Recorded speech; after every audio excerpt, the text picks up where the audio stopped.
right, it is 7:10, and I will reconvene into open session this meeting of the Arlington ISD Board of Trustees on October 16th, 2025, again beginning at 7:10.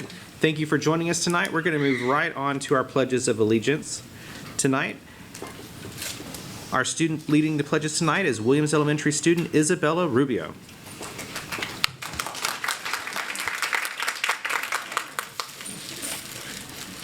I pledge allegiance to the flag of the United States of America and to the republic for which it stands, one nation, under God, indivisible, with liberty and justice for all. Now the pledge to the Texas flag. Honor the Texas flag. I pledge allegiance to the Texas, one state, under God, one and indivisible.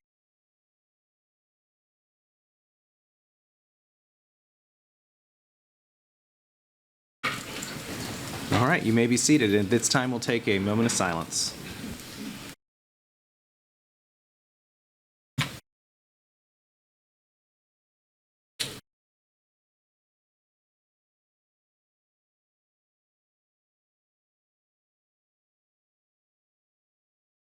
All right, to learn a little bit more about the student leading us in the pledge tonight, I'm going to turn it over to our Chief Communications Officer, Taina Northington. Taina? Thank you so much, sir. Well, I want to introduce you all to Isabella. She is joining us from Williams Elementary, where she's currently in 6th grade. She has her family and proud supporters here. Miss Davis is here supporting her. So Miss Davis is actually her math teacher, and she said they are learning a lot about rates and different things in math. Isabella loves the school she goes to. She shared with me one that she really loves the staff there and said they were so kind to her. So she said she loves that they demonstrate kindness and support her, and she has a lot of peers that have great supportive natures, and she says she feels welcome there. On her spare time, she plays the piano and also the violin in the orchestra. She takes private piano lessons on Saturdays, and so I told her that we would be probably hearing from her very soon with those lessons. And I told her she has beautiful hands, so I can see she plays the piano and the violin well. If she could play anything else, she said the guitar would be her next choice if she had more free time. We also know that she's been at Williams since kindergarten. She said she plans to graduate from Arlington ISD, and I think we're going to see her do that. She's the youngest of 4 siblings. Her mom, Maria and Abel, are joining us. Maria's here with us this evening, and her dad is not with us tonight, but I know he's watching. We're recording for him, so shout out to you, Dad.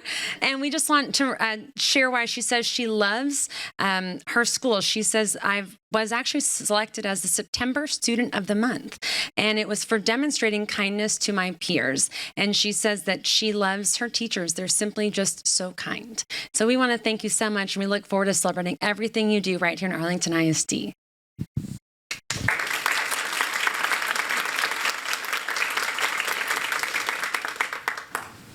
All right, thanks for leading us tonight, Isabella.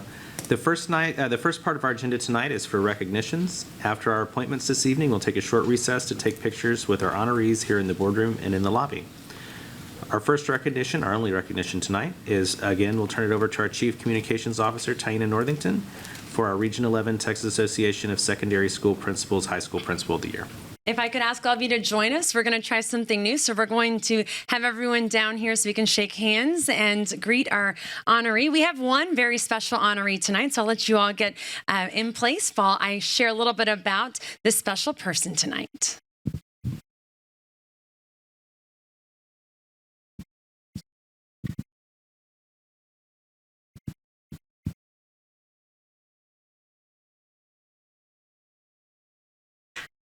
This evening, we're proud to recognize Dr. Shana Moore from Seguin High School. Dr. Moore was named the Region 11 Texas Association of Secondary School Principals High School Assistant Principal of the Year. Now, Region 11, as you know, covers 10 counties across the DFW area, making this a pretty significant honor. Dr. Moore's ability to connect with students, especially those who need it most, is remarkable, said her principal. She sees potential in every student and works tirelessly to ensure they feel seen, heard, and valued. Her leadership has helped shape a culture of high expectations and deep care at Seguin High School. Dr. Moore will actually be honored this upcoming summer at the association's Jostens Night of the Stars event during their annual conference. Please join us in congratulating Dr. Shana Moore, Region 11 Assistant Principal of the Year.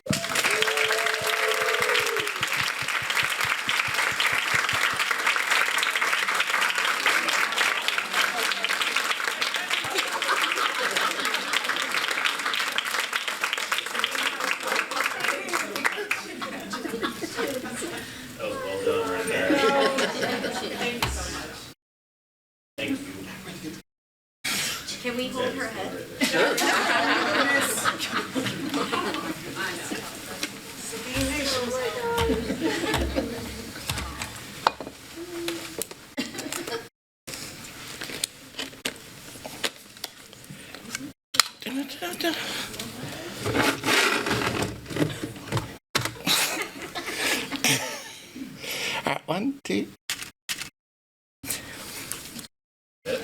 Congratulations once again.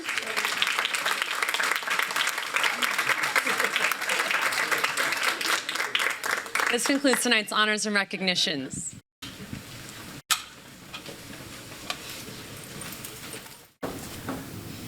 All right, well, we have no speakers registered to speak on appointments tonight, so we'll proceed immediately to our ratification of personnel tonight. We have 2 items tonight. Our first one is a ratification of our Chief Financial Officer appointment. Do I have a motion to ratify the appointment of the Chief Financial Officer? So moved. I'll give that to Mr. Wilbanks. I'll give the second to Ms. Richardson. Trustees will now move to vote, and Ms. McMurrow is joining us remotely. She is, as you know, in her day job, she's an educator, and she is at a conference for educators right now. Ms. McMurrow, can I get your vote? I vote yes. All right, all trustees present and Ms. McMurrow voting in the affirmative as well. The motion carries 7-0. Dr. Smith. Trustees, tonight I am excited to welcome Mr. Norberto Rivas as Arlington ISD's new Chief Financial Officer.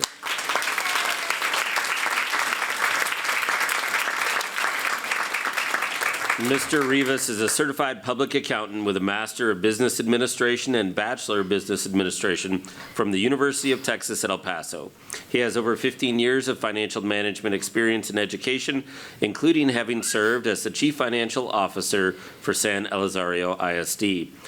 Currently, he's serving as the interim Chief Financial Officer after we hired him in February of last year as our Assistant Superintendent of Financial Services. He provides strategic oversight of our financial operations and accountability. Most importantly, he is a great addition to our team in Arlington ISD, and he is dedicated to focusing on ensuring each and every student in our district has what they need to thrive. Norberto, thank you for being here and welcome to the team. Thank you, Board President Chapa, board members, and Superintendent Dr. Smith. First and foremost, I just want to say I'm grateful to be here another day. I am both humbled and honored that you all have entrusted me with this role, so thank you to the team of 8. I also want to give a shout out to my foundation from home, my beautiful wife and my 4 kids, even though my little one, I think, lost a couple of Doja points a little while ago. You heard a little kid out there? It's been that's her. It's been an awesome journey so far. My children are now part of the Arlington ISD family. It's a great place to be in. I've enjoyed visiting campuses so far. I've enjoyed talking to our campus leaders, engaging with them as thought partners. I've been to about 20 schools so far, and it's really October, so I have time. So finally, just looking forward to being able to support the team and helping both improve both the staff experience and the student experience. So thank you once again. Humbled.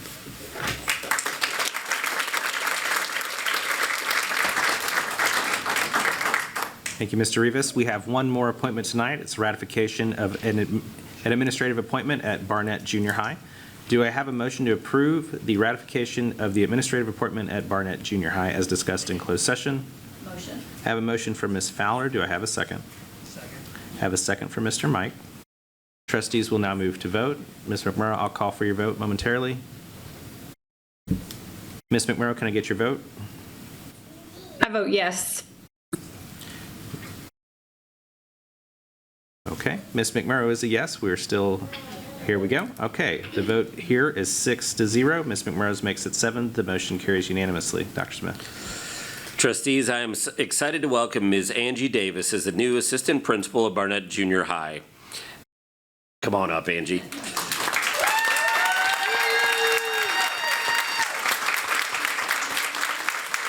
Ms. Davis brings a strong background in instructional leadership and secondary education with extensive experience as a teacher, coach, and instructional coach. Her recent role as assistant principal combined with a master's in educational leadership reflects her commitment to academic excellence, teacher development, and student success. She is well equipped to provide strategic guidance and foster a positive learning environment at Barnett Junior High School. Congratulations. Thank you. Good evening, President Chapa, members of the board, and Dr. Smith. Thank you for this opportunity to serve as assistant principal at Barnett Junior High. I am truly honored tonight and excited to begin this new chapter. I want to begin by expressing my deepest gratitude to those who have supported me throughout this journey. Thank you, Alec, my mom, my sister, and so many others for your love, encouragement, and belief in me. Your support has meant everything, and I wouldn't be standing here without them. And to my friends and my colleagues who have become like family, many of whom are here tonight, your support and belief in me has meant more than words could say. Throughout my years in AISD, I have had the privilege of learning from some incredible leaders. Each one has modeled leadership with integrity, compassion, and strength. They've challenged me, supported me, and helped me grow in ways that I will carry into this new role. Williams Elementary allowed me to step into administration and the opportunity to lead and learn and grow. I will be grateful for the experience and relationships that shaped me there. To my Wrangler family, you'll always hold a special place in my heart, and I'm thankful for the guidance, the leadership guidance from Chandler Garcia. To my new Barnett family, I am thrilled to join you, and I look forward to building relationships, collaborating with staff, and supporting the students and community as we strive for excellence. And now, as I look forward to continuing my leadership guidance under Vanna Shaw-Stiles, whose vision and commitment to excellence I truly admire. So thank you all again for this opportunity, and I love AISD.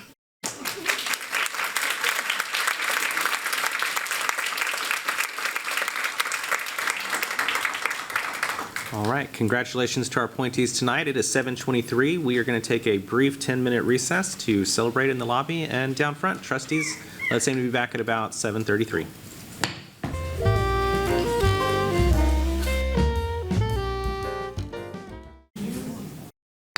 All right, it is 7:35. We're going to go ahead and pick back up with the meeting. The next portion of our agenda tonight is our open forum for agenda items. Ms. Acosta, do we have any speakers registered for the agenda item portion of our evening tonight? President Chapa, we do not. Okay. Having no agenda item speakers, we will move on to our committee and staff reports. Our first item tonight, item A, is a update from our Finance and Academics Committee, and that is chaired by our Vice President, Sarah McMurrow. So, Ms. McMurrow, I'll turn it over to you. Thank you, President Chapa.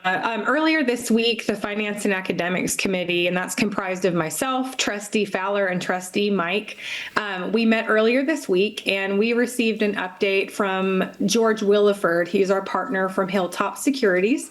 We also heard from Jared Zahn, our Director of School Improvement, to learn more about some specific campuses and their target improvement plans, and 3 campus turnaround plans that are in effect this school year.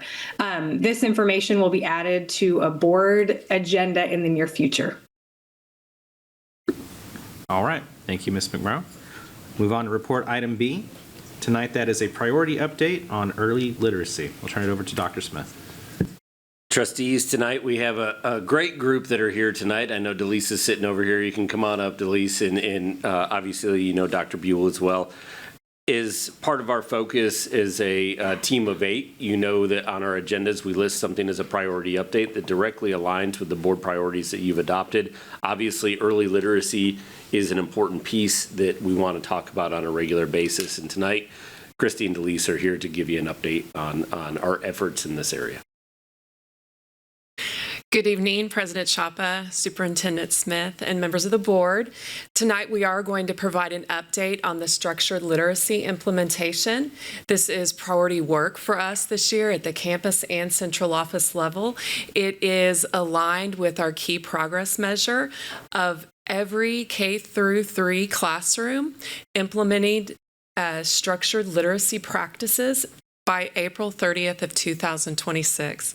So it's a big focus for us. We know that it's going to make a difference for the students that we serve, as we want every one of our students to be able to read on grade level.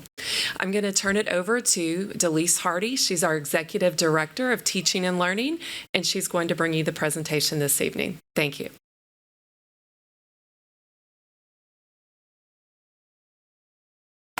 Thank you, and good evening, Dr. Smith, President Chapa, and members of the board. Oh, something just happened. There we go. Perfect. I'm excited to be here this evening to be able to share a report and an update on the early literacy work that is happening in Arlington ISD. I'm excited to also be accompanied by various members of some of our department teams that are also part of the work, representing the many people involved at the district and the campuses that are doing this work on an everyday basis. The purpose of tonight is to be able to provide an update on the structured literacy professional learning, one of the big key lifts that we have been doing this year, as well as to report on the implementation in K through 3 in all of our K through 3 classrooms, to also be able to highlight some of the early indicators of student growth that we have seen in our screener data at the beginning of year that we were able to give in September. As mentioned by Dr. Buell, this is one of our key progress measures, specifically within the academic growth district priority. And so we're really looking to make sure that we have implemented the structured literacy in all of our K through 3 classrooms. It's also really important to note that we have a strong commitment to make sure that we give the power of reading to all kids. It is our commitment to make sure that all of our AISD students are confident, capable readers by the time they leave 3rd grade. As part of our academic growth priority, it is also part of our district improvement plan. It is in strategy 1. Specifically, we're looking at 3 things as we implement structured literacy in all of our K through 3 classrooms, including our special ed resource classrooms as well. The first one really looking at professional learning for teachers, TAs, and instructional leaders. So that includes like principals and APs and instructional coaches as well, in providing literacy resources and in making sure that our campuses feel supported and that we provide feedback and we get feedback to really ensure that we are progressing in implementation. There are key 3 measures of success that we're looking at as part of this implementation.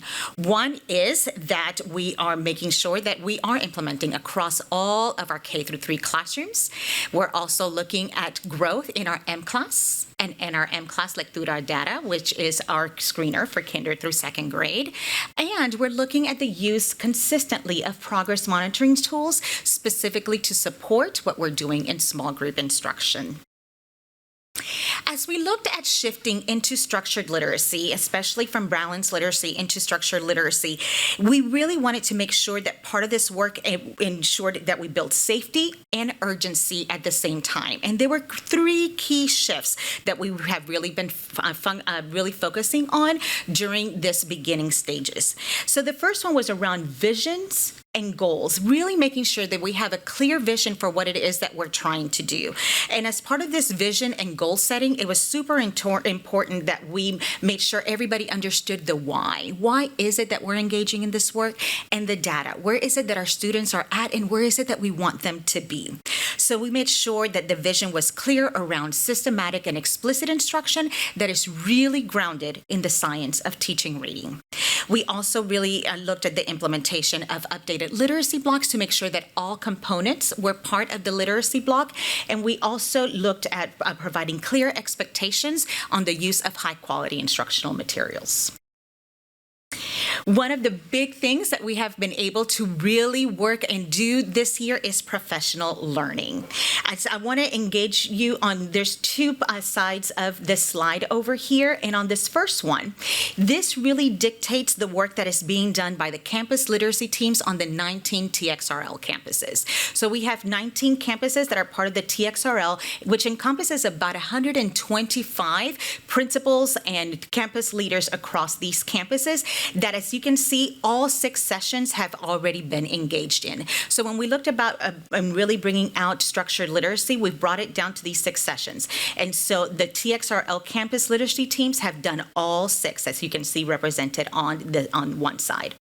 On the other side, you're going to see the big training that's offered then to all of the teachers on the other side. So you're going to see on this side that's representative of teachers that are both on the TXRL and on non-TXRL. And it also includes principals and ICs and APs who also choose to engage in this work.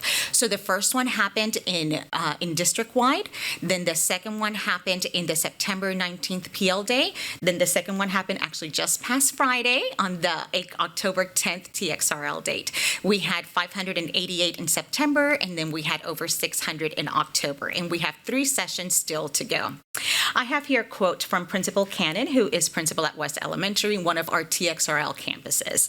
And she states that the TXRL grant and structured literacy focus have aligned the leadership team and provided a shared language that grounds our efforts campus-wide.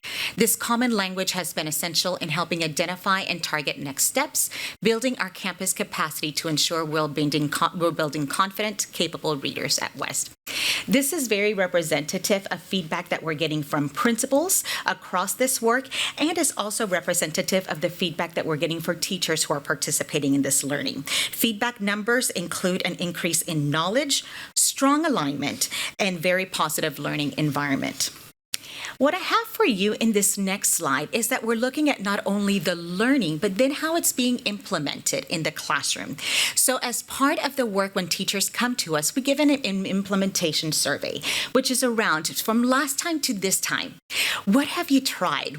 How is it going in the classroom? And so we have here in this thought exchange, with a favorability of 80% or above, the efforts that teachers are trying to bring the learning back into the classroom. The first one is around the use of the strategies that they learned from the last time to this current time, that they are scheduling time to adapt their lessons and include those practices, and that they're also collaborating around the use of these practices there as well. And so this is how the teachers are reporting that they are implementing in their specific classrooms with strong favorability. We've also been able to engage in campus walks. So we had 24 leaders across various departments in the district, through academic services and through the Office of School Leadership. We were able to visit 4 campuses and 23 classrooms in September. Overall, some of the strengths that we saw was, one, they were following that new structured literacy block that we have implemented and using the high-quality instructional materials in these classrooms. We also saw that teachers were applying the learning about explicitly teaching components both on the word recognition side and the language comprehension side, which is both sides of the reading rope.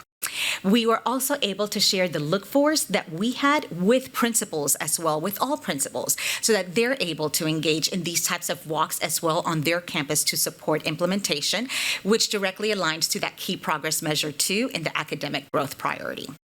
As you in the bottom picture, you will see that you'll see some of the district leaders that we engaged in this work. We also looked at trends and some opportunities. What were some things that we were seeing to be able to support implementation across campuses and across classrooms? So one, we saw the opportunity to really deepen understanding on how we're using the resources for instruction in a way to really involve kids in more active instruction during that tier 1. And then the other one we were looking at is we saw just pockets of excellence around, and we're like, what are some ways that maybe we can increase collaborative teacher learning, that they can visit other classrooms and see other key teachers that are implementing this well? I am going to make just a special note throughout the presentation. You're going to see lots of pictures, and all these pictures are all from our kids engaging in this work and our leaders and our teachers who are part of this work every day. So I hope you're able to see the implementation in there as well. The other thing that we're really proud of is that we are not doing this alone. This is very much a collaborative work. We have worked directly with special education, and they have provided supplemental structured literacy materials and training for all of their resource and inclusion teachers to make sure that when they're in the general ed setting, they're getting structured literacy, and also when they're in the resource inclusion classroom, they're doing so as well.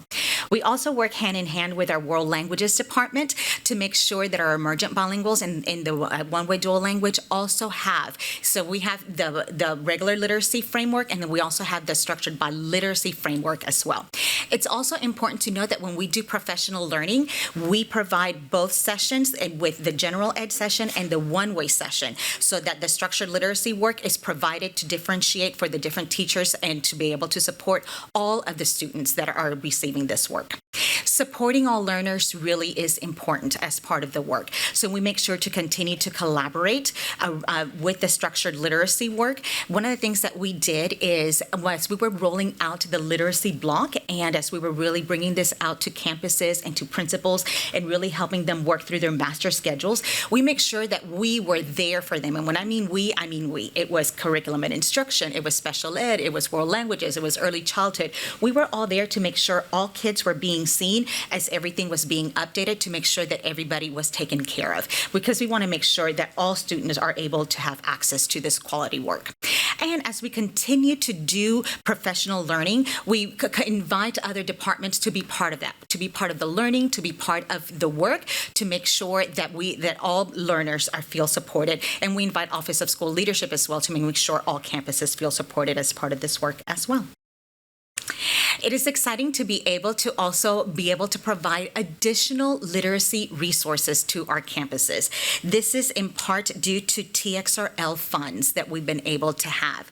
It's important to note a few things is that the different manipulators include things like easels and pocket charts and sound walls and whiteboards and magnetic letters and Elkin boxes in K-3 classrooms.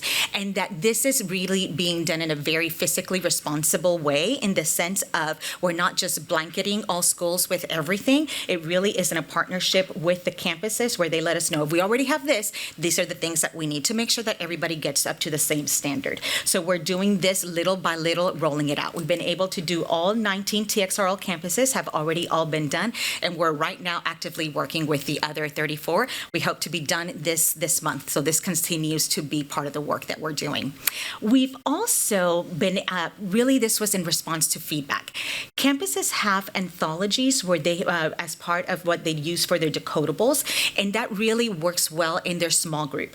As we were hearing feedback from teachers, we're like, in addition to the small group work with decodables, we want them to be able to access that book maybe in a center or in a station or separately. And so how we're doing is, and responding to that, is we're printing 6 additional copies of those decodables for our teachers. So we're working actually not only with our print shop, but with an outside printing company as well, to be able to get those done and copied and stapled and folded and delivered to classrooms as part of this work as well.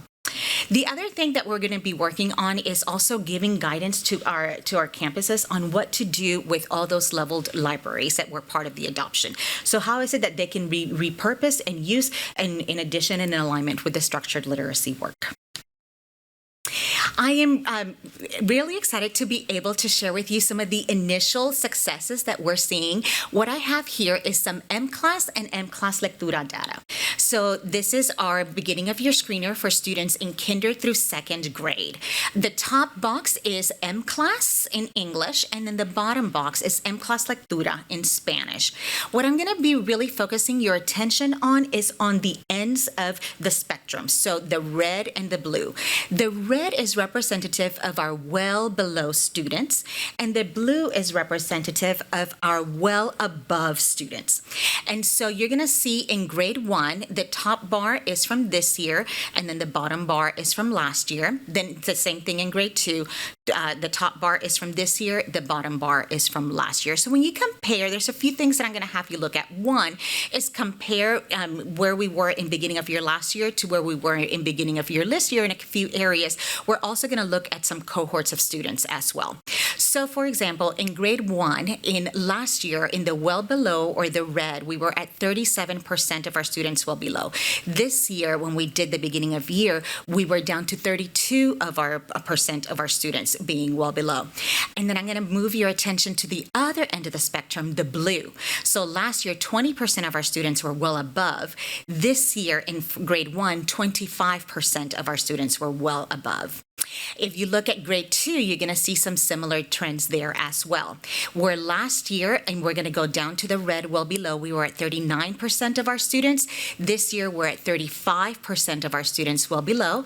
And I'm going to bring your attention to the other end of the spectrum, where we were at 21% well above. This year, we're at 26%. And I'm also going to call your attention to some cohort data. So if you look at the last year, 24, 25 students, those are this in first grade, those are this year's second graders. So last year, where there were this specific same cohort of students that were at 37% below, this year when they started second grade, we had down to 35% well below. And then on the other end, where we had 20% of those students well above, those same students this year at 26% well above. So you can see both, beginning of year comparison, but also student cohort comparison there as well. So you can see some of those same things in lectura as well. So when you look at, I'm going to do beginning of year grade 1. Last year it was at 35%, and then this year down to 33%. And then I'm going to go to grade 2 in the blue well above from 29. We went from 29% well above up to 33%. I will also do, if you look at the comparison of cohort of students in lectura, those are the middle 2 rows of lectura. So last year there were 35% who were well below, and those same students this year were down to 26% well below. And on the opposite end as well, last year 25% well above, this year up to 33% well above. So we saw lots of gains in just our initial implementation from some of the things that we were able to do last year and starting this year. It's good to see not only in comparison to ourselves, but even in comparison to national norms. So what I have over here is us, Arlington ISD, in comparison to the nation. So M-Class Dibbles is the M-Class in English, and then Lectura is the M-Class Lectura, the one in Spanish. So if you look at the top, it's going to be the nation, and then right underneath it is going to be Arlington ISD. So again, I'm going to call your attention to the ends of the spectrum. So if you look at our well below, the nation is at 35% of students being well below. In Arlington ISD, we're 2% lower than that at 33% of students being well below. And then on the opposite end, on students being well above, the nation is at 24%. We're at 26% of students being well above. I'm going to call your attention to Lectura in Spanish, where the nation, again, at the ends of the spectrum, in red, they're at 30% of students well below. We are down to 24% of our students. And if you look at above on the blue end, the nation is at 20% of students well above. We're at 29% of students well above. So it's great to see that our kids are doing well, not only in our growth, but in comparison to the nation as well. In looking at what are next steps, there's a lot of great work that's already happened up to now, and more great work that's going to continue to happen. So these are 4 areas that we want to continue to work on. Number 1 is collaboration. It takes a lot of people to do this well. In our partnerships with various departments across academic services and the Office of School Leaderships in our campuses, we want to make sure that this is reaching all students, no matter what program they're in. We want to make sure it is all of our K through 3 students. The other big thing for us is professional learning. We've done the first 3. Now we're going to do the other 3 sessions of professional learning. And when we're looking at the professional learning series, we're looking at all K through 3 teachers, and we're also looking at continuous development of principals and other campus leaders. So that would be like assistant principals or instructional coaches as well. Another thing that we're doing is cross-department leadership development. So this is leadership. This is for us in the district level as we continue to grow in our internal capacity, and it's cross-department. So it is C&I, it is for languages, it is special, it is various departments coming together and ourselves continuing to build our internal capacity. And we're doing this work in cohort with Region 11, which includes professional learning and instructional walks as well.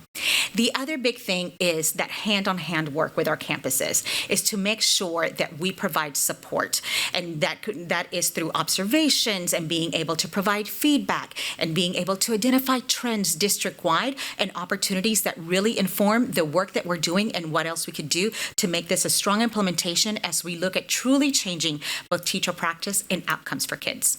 And I will answer any questions that y'all may have. All right, trustees with comments or questions? I'm not seeing any here. Ms. McMurrow? Thank you, President Chapa. I just have a couple. Thank you, Ms. Hardy. Can you share with our board and community what you can about how the literacy block has changed? I know that you mentioned on a couple slides that we are taking a new approach with our K-3 literacy block. Can you kind of expand a little bit on that? So it really was the increase in minutes to make sure that we had time for all components. As we're asking them to engage in specific components about both sides in language comprehension and word recognition, and to have time to be able to do this both in whole group and in small group, really the current minutes that we had did not allow for that. And so we changed the literacy block to make sure that they then had enough time to be able to get done the things that were part of what research is telling us are the best practices that should be included as part of this work. Thank you. And I know that literacy also includes speaking, listening, writing. So we're still ensuring that those are also components of the literacy block, right? Absolutely. And then my next question was, I'm glad that in our district calendar, we have more professional learning days for all staff this year. How are we supporting our teachers who are already strong in their practices, particularly with structured literacy, to make sure that they too can get meaningful professional learning and keep growing? Yes. So even as we are providing professional learning, there's a few things that we engage in. Is not only the practices and the knowledge, but then how is it that we're also using our instructional materials and that they're able to implement in the classroom as well. And so we have teachers at all levels of comfort and all levels of knowledge of either practice or the research or where it is that they should be doing with the kids or their special populations. And so we really try to provide a variety of parts in our professional learning to be able to support their continued work. Because it's not just learning about what structured literacy is. It's about also learning about the practices and instructional practices that go in with them. For example, if I'm going to be doing this explicitly, well, what does explicit instruction look like? And what are the instructional practices to make that happen? And it could be then how is it that I'm using the high quality instructional materials that I'm being asked to use? Is that the same or different than I was before? And how it is that I'm really incorporating data. This year, what we're doing with personalized practice as part of the small group instruction is completely brand new. And so the way that we're bringing in playlists and personalized practice is different than any of our AISD teachers have done before. And so we're really making sure that teachers feel confident in being able to implement these changes. And we are supporting where teachers are at different levels. Delise, can you expand a little bit on and I'm going to mess up the name of the group, but I think they're literacy leadership teams on our TXRL campuses. The campus leadership teams. And Sarah, to your point, I think that there's a spot for leadership from teacher leadership perspective on some of this as well. Yes. So Delise, will you expand on that a little bit? Absolutely. So the campus leadership teams are designated by the campuses. So we invited them to be able to nominate who their people are and be able to choose actually who their people are to be part of the leadership that is being involved in leading this work. And so we see a variety of people from the principal, the assistant principal, instructional coaches, maybe SSIs, and then even some teacher leaders. So teachers that are more involved or teachers that have a greater level of knowledge around this and people who are actually leaders and really leading this work on their campuses as well. You will see them as part of the campus leadership team in addition to doing their regular work in their regular classroom as well. Thank you. Thank you, Ms. McMurrow. We do have some questions from trustees here. Mr. Wilbanks. Thank you, President Chapa, and thank you, Ms. Hardy, for this presentation. This is exactly the format I think we as trustees need to receive, especially on a topic that is so important and we have identified as a board as critical to the success of our students going forward and as one of our board priorities. I do want, one of the things I wasn't familiar with is the TXRL partnership that we have with the Charles Butts Foundation. Yes. So can you give us some back history on that, when we started that? And I think And then I've got another follow-on question to that related to our national test comparisons. So if you could provide some backstory. Yeah, so the TXRL, there was a process of application that we went through last year. And so an initial team started to meet together to be able to go through the learning and to be able to work on the application process. And it was a cross-departmental team that included, of course, Dr. Wertz. It also included Dr. Buell. It included members from curriculum instruction, world languages, special ed. So even before we even engaged in, if we were going to be even part of this work, we engaged together as part of the learning to be able to even fill out and do the whole application process. So all of last year, we engaged in the learning with TXRL, and we engaged in the application process with them. And as part of the application process with them, we were able to really plan out the rollout, and we were able to really start thinking through how could really we do the systemic change for a district as big as Arlington. And so they had various districts that were going through the part of the learning, and they said even if you don't get awarded the money, you can still continue to do even the learning with us, because they have leaders that are part of the Charles Buck Foundation that are really leading this work. We were lucky to submit a wonderful application, wonderful plans, and we were selected as one of the recipients to receive the money from the TXRL grant. And the partnership doesn't stop there. So now when we continue to work with our campus literacy teams, they still continue to provide some of that learning that they did with us. Now they're doing it with the campus literacy teams. And then we are bringing that and doing it with all 600 teachers. And we bring it to a much different and bigger scale. So we've been engaging with them. And this is great because not only are they knowledgeable around really around structured literacy, but around implementation. And they're able to also connect us with other districts across the state of Texas. What have they found to be really valuable and really successful in other places? And what can we learn from each other as part of the work? So it's really been great to have a partner in this implementation throughout the process to help us not only grow in our learning and in our capacity, but even in the systemic change processes as well. Yeah. And again, how much money are we talking about that we received? It's $250,000. Okay. Yeah. 125 this year and 125,000 next year. That's great. And I know changing teacher practice is hard.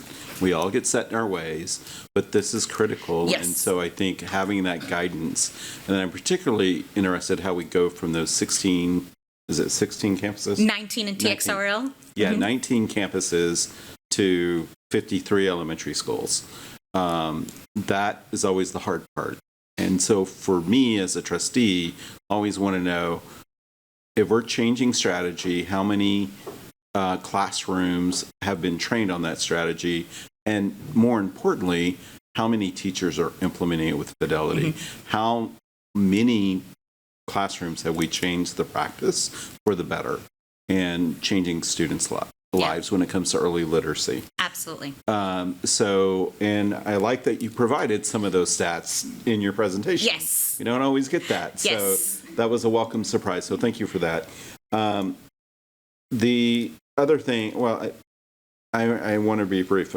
As my colleagues know, I have 6 questions down here, but I'll skip them and get to the end. What are the struggles that you guys are finding right now in terms of what's harder than you thought it was going to be, and what do we need in order to get past those roadblocks? Yeah. I don't think it was unexpected. As part of change management, we know that it's going to look very different when you're talking about 53 campuses. And so we are really seeing campuses that are all over the place in their implementation thereof. And it's not something that's unexpected. It's actually something that we expected very much as part of change management. So really, it's how do we respond then to make sure that we support all campuses? Because if our goal is all K through 3 classrooms, our goal is all K through 3 classrooms. And so that's why collaboration collaborations across departments, collaborations with our campuses, walking classrooms, make sure we get through different schools and different classrooms. And when we talk to principals, we train all principals. And when we give these resources, let's give them to all the classrooms. And so it's really that's really what I think is what we're looking for, is to make sure that when we're looking at systemic change, is that we're doing systemic change across the system. Yeah, and that's the hard part. Yeah. Yeah, so, and I think having And the greatest opportunity, both. Right. And having a partnership like we Absolutely. have with such a prestigious foundation Yeah. that really knows this topic is good to know that we have that resource at our disposal. And with that, I mean, the only other big burning question I had is how are we differentiating the professional learning, but I believe my colleague, Ms. McMurray, already asked that.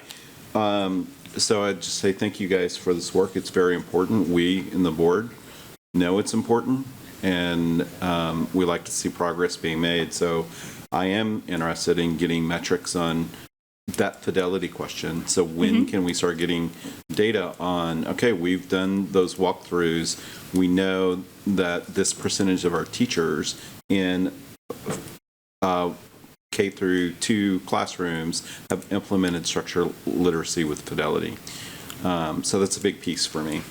I can answer that one too. And I want to add on one more thing, because I think the lease mentioned this, but I think it's important to note. I think one of the biggest challenges we have right now is there are very strong opinions when it comes down to reading instruction by teachers, often through different training that they've had and experiences that they have over the course of their career. And one of the biggest challenges we have is to be able to acknowledge the fact that our state has done an about-face on what they believed was thoughtful literacy instruction for a number of years to the science of teaching reading in the past 5 years. And that means as we continue to support and provide learning experiences for teachers, we have to remember they were trained and supported in a very different way over a number of years. So when we talk about changing practice, we're also talking about changing beliefs that that have been ingrained. And we want to respect the professionalism of the teacher while also shifting the practice to be able to respect the fact that we have better research now than we did then. And so we're constantly working on being able to balance the respect and support with also the need for change and to thoughtfully work through that so that our teachers feel supported, but also that we're seeing the change that we need. In regard to the data on that, I think we talked about the final report will come in the spring, and that is the guarantee of 100%. And I think I told you all with the KPM, I struggle with saying 100%, but we know how important this is. And that's why we set that target for 100%. So as we get things up and moving over the course of a few months on how to actually thoughtfully gather that data and see the classroom practice change, we'll be able to provide you some interim reports along the way, but you can look for that 100% report later in the spring. All right, we have Ms. Fowler. Thank you, President Chapa. Thank you, Ms. Hardy, for this very, very good report. I appreciate it. And I hope that people realize with the percentages, how much time and work goes into even raising 2 or 3 percentages. And so I love that you also put the numbers so we can see how many students actually improved. And of course, I love that we're doing better than the national norm. That's right. Yes. Yes, applaud says. But I want to focus on those percentage points because I think it's very important for people to realize what a big impact that is only with a few percentage points. Yeah. So congratulations, and I love everything that you reported on, and I think we're on the right track in reading. Ma'am. Thank you. Thank you, Ms. Fowler. I don't have any other comments or questions from trustees, so thank you, Ms. Hardy. Thank you. The report. We have our next report item tonight. Item C is a report on our teacher incentive allotment. Trustees, We are excited to have Dollars Johnson here again to provide you an update along the way. Just as a brief refresher, we came to you last year, I believe, with 2 presentations to give you an update and to tell you that we're beginning to study this. Arlington ISD is one of the districts that has not pursued this, and so we've done our best to have a deliberate study process to be able to engage teachers and various stakeholders, to be honest, in developing a potential thing for consideration in the spring of this coming year. So this is just simply an update to you on the progress of that. Good evening, President Chapa, members of the board. Thank you, Dr. Smith. I'm excited to be here to share an update on our TIA study. Our purpose tonight is threefold. We're going to share where we are in the TIA exploration process. We're going to summarize some of the stakeholder engagement activities that occurred over the summer and leading into this fall. And we're going to preview next steps on how we intend to gather additional teacher feedback to make an informed recommendation to the board in the spring. The first few slides highlight the steering committee's work that occurred over the summer, just leading into the fall. Our steering committee continues to guide this work. The committee includes representatives from the Office of School Leadership, Curriculum and Instruction, Special Education, Human Resources, Academic Services, the Communications Department, and the Research and Accountability Department. This cross-functional group provides technical expertise and ensures diverse voices are included in this process. This group has facilitated teacher focus groups, principal meetings, campus feedback sessions to ensure broad input from all instructional levels. Over the summer, the TIA Steering Committee reviewed recent legislative changes impacting TIA. The 2025 legislative session brought several major updates through House Bill 2 that directly impact the implementation of TIA across the state.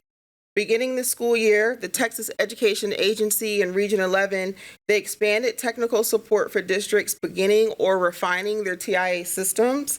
And districts who have fully implemented TIA now have access to a new enhanced TIA program that allows them to receive 10% more funding.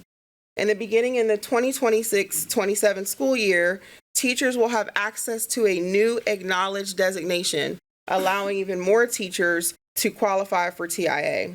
If you take a look at the white box on the right-hand side of the screen, it lists the increased allotments available now to teachers starting in the 26-27 school year.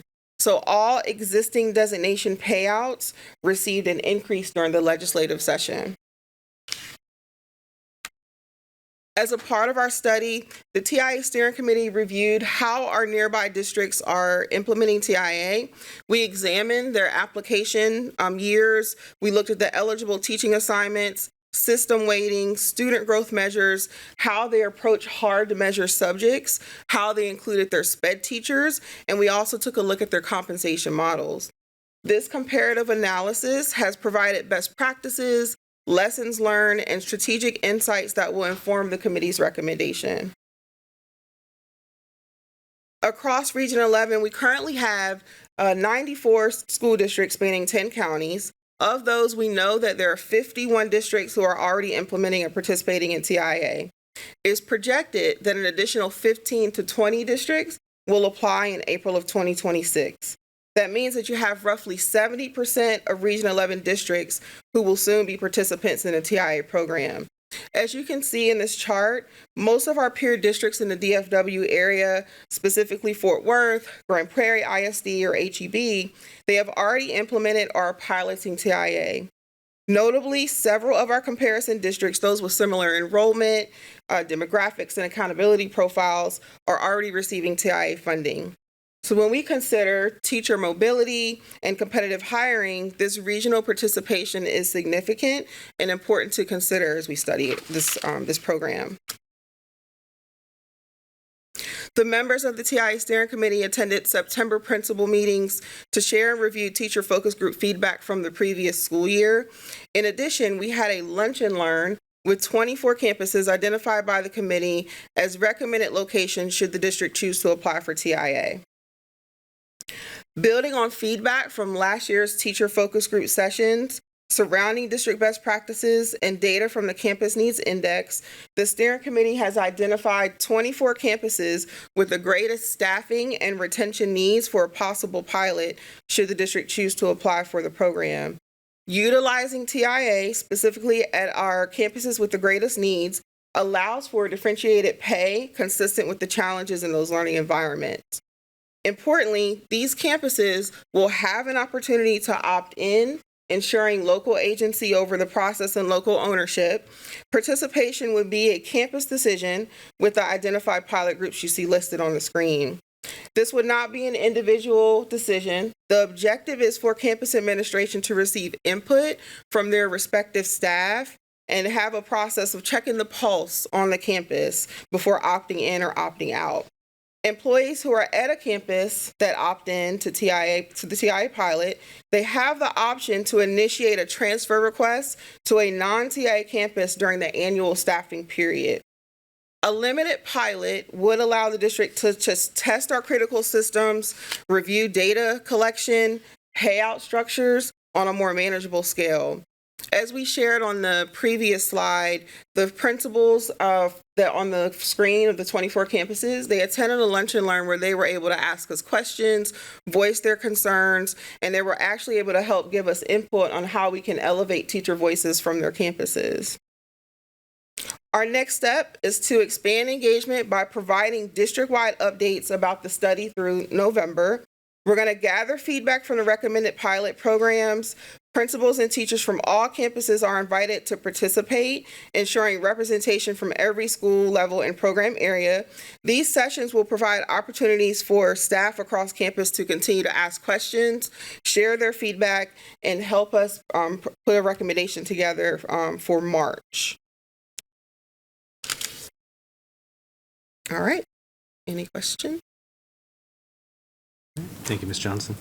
Do you have trustees with comments or questions? Mr. Wilbanks? Thank you, President Chapa.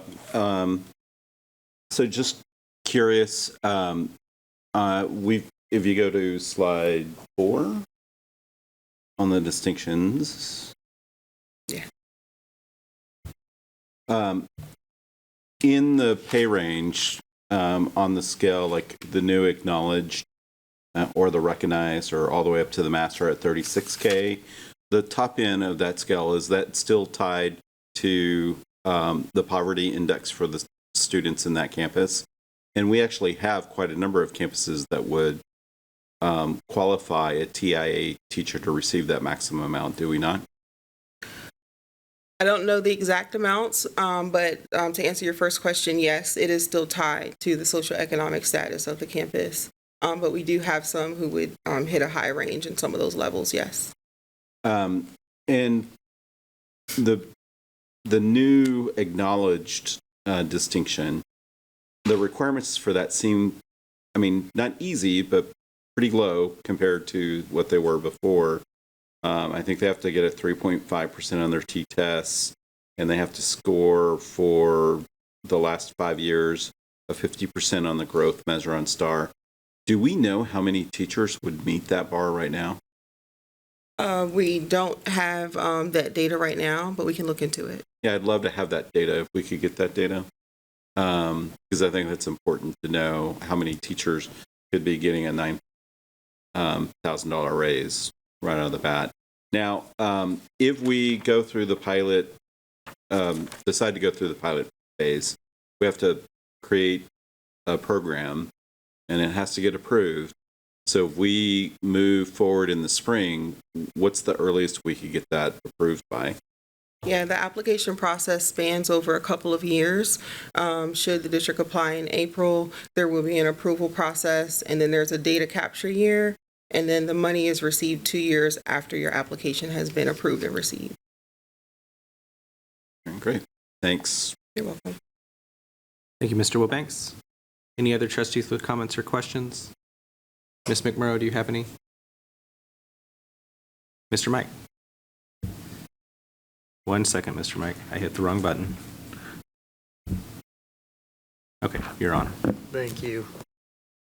So looking at our cross-section with all of the other districts that are participating, and then I think I believe you said that there's going to be a few more, so we're looking at about 70% participation. Do you have any idea on how this would affect us in regards to recruiting and obtaining some of the best teachers if we do not have this in place?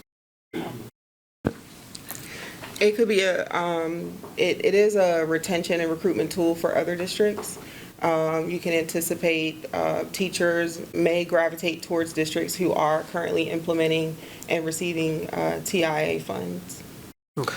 And I'll add on to that too. One of the biggest concerns that we have is that we do have teachers that are moving here from other TIA districts right now, and they continue to get funds for their designation for how many years is it? 5 years. 5 years. But after that, if we don't have a system in place, then we would not be able to retain them with that dollar amount that they're receiving from TEA at that point. And so the concern for us is not just the recruitment piece, because teachers can come here right now and continue receiving funds, but the concern is the retention piece of some of those great teachers that we might be getting from some of the other districts. Okay. And then with regards to, I think it's slide 4, it looks to me, I mean, there's always a worry that the legislature will pull funds or not do anything, but it seems to me that they are putting more funds into this. Do we have any idea on if they're, and this is, you may not even know, that they're going to continue this, or are they going to pull back? Or what's the feeling? I can help with that. Yeah. Right now, it appears that this is where the chips are going, and the legislature significantly increased the dollar amount for the teacher incentive allotment program in the state of Texas through this current biennium.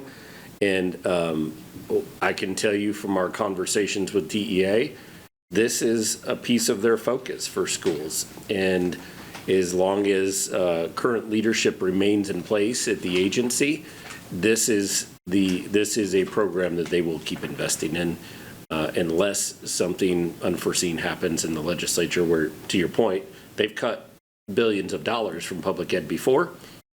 You never know, could happen again. But right now, this is one of their big bets. Okay.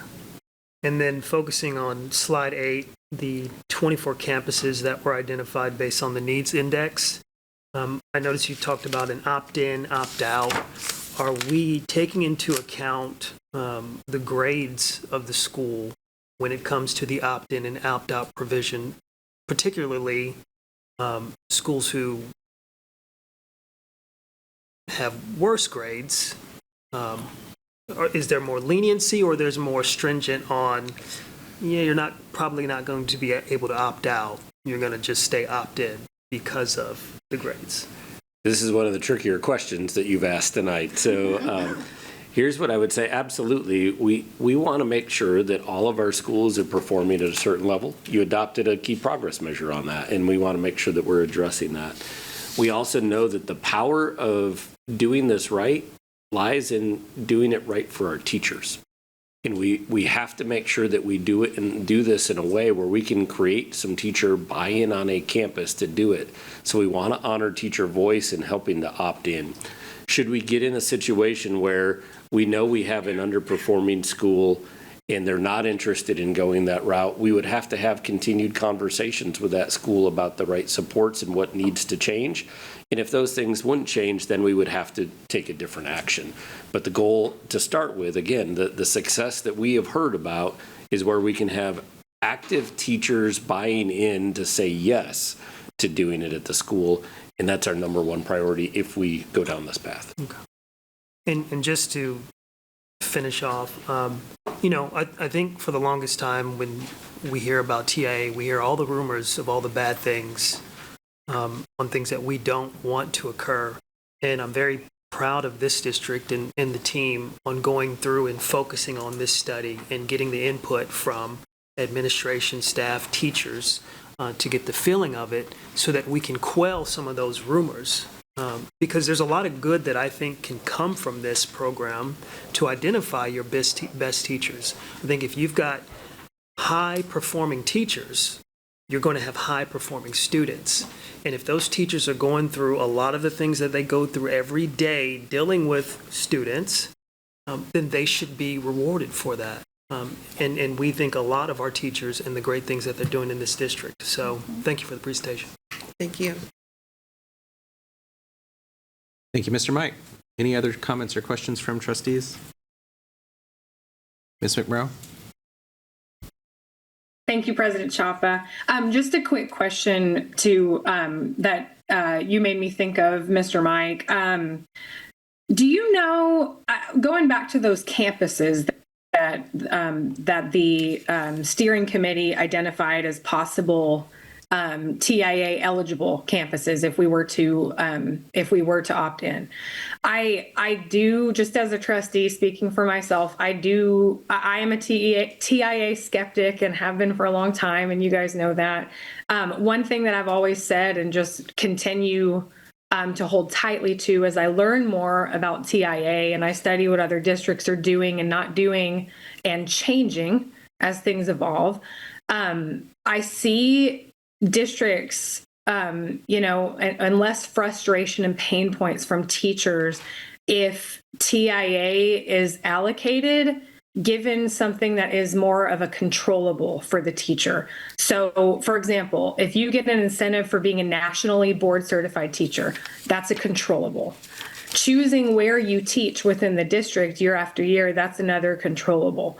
But where things get kind of sticky, confusing, and even frustrating and defeating for teachers is when something is based on performance and they might miss out on a TIA allocation by one kid or one score point or one T-test indicator.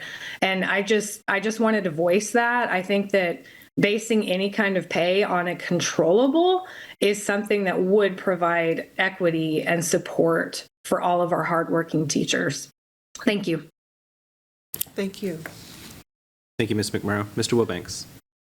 Thank you, President Chapa. And I just want to reiterate, my concern is something Mr. Mike brought up, in that this is going to be a competitive, get to the point where this may be a competitive disadvantage for us, especially when recruiting and retaining good quality teachers. Not only that, it is apparent, as Dr. Smith pointed out, that the TA and the legislature is putting all their chips in.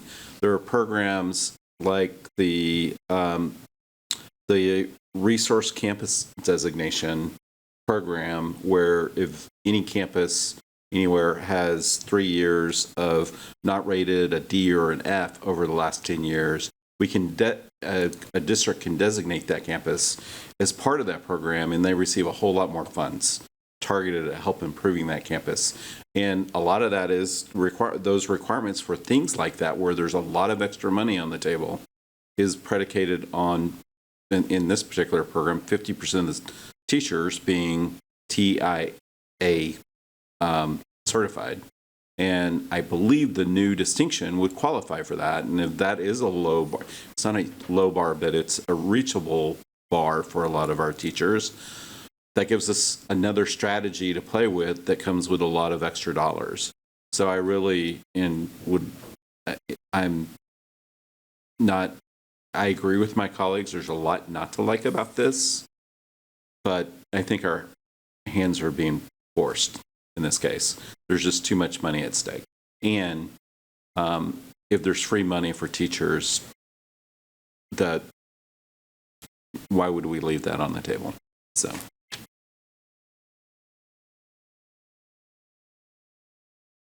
Thank you, Mr. Wilbanks. Any other comments or questions from trustees? All right. Thank you, Ms. Johnson. Thank you. We'll move on to report item D. This is our Let's Talk report. Dr. Smith. I think this is going to be a great one, and the others have been great too, but I think some of you as trustees are wondering what this is all about. So I think this is going to be a fun one to tell you a little bit about something that we're working on. At the heart of this is our focus on customer service for our community.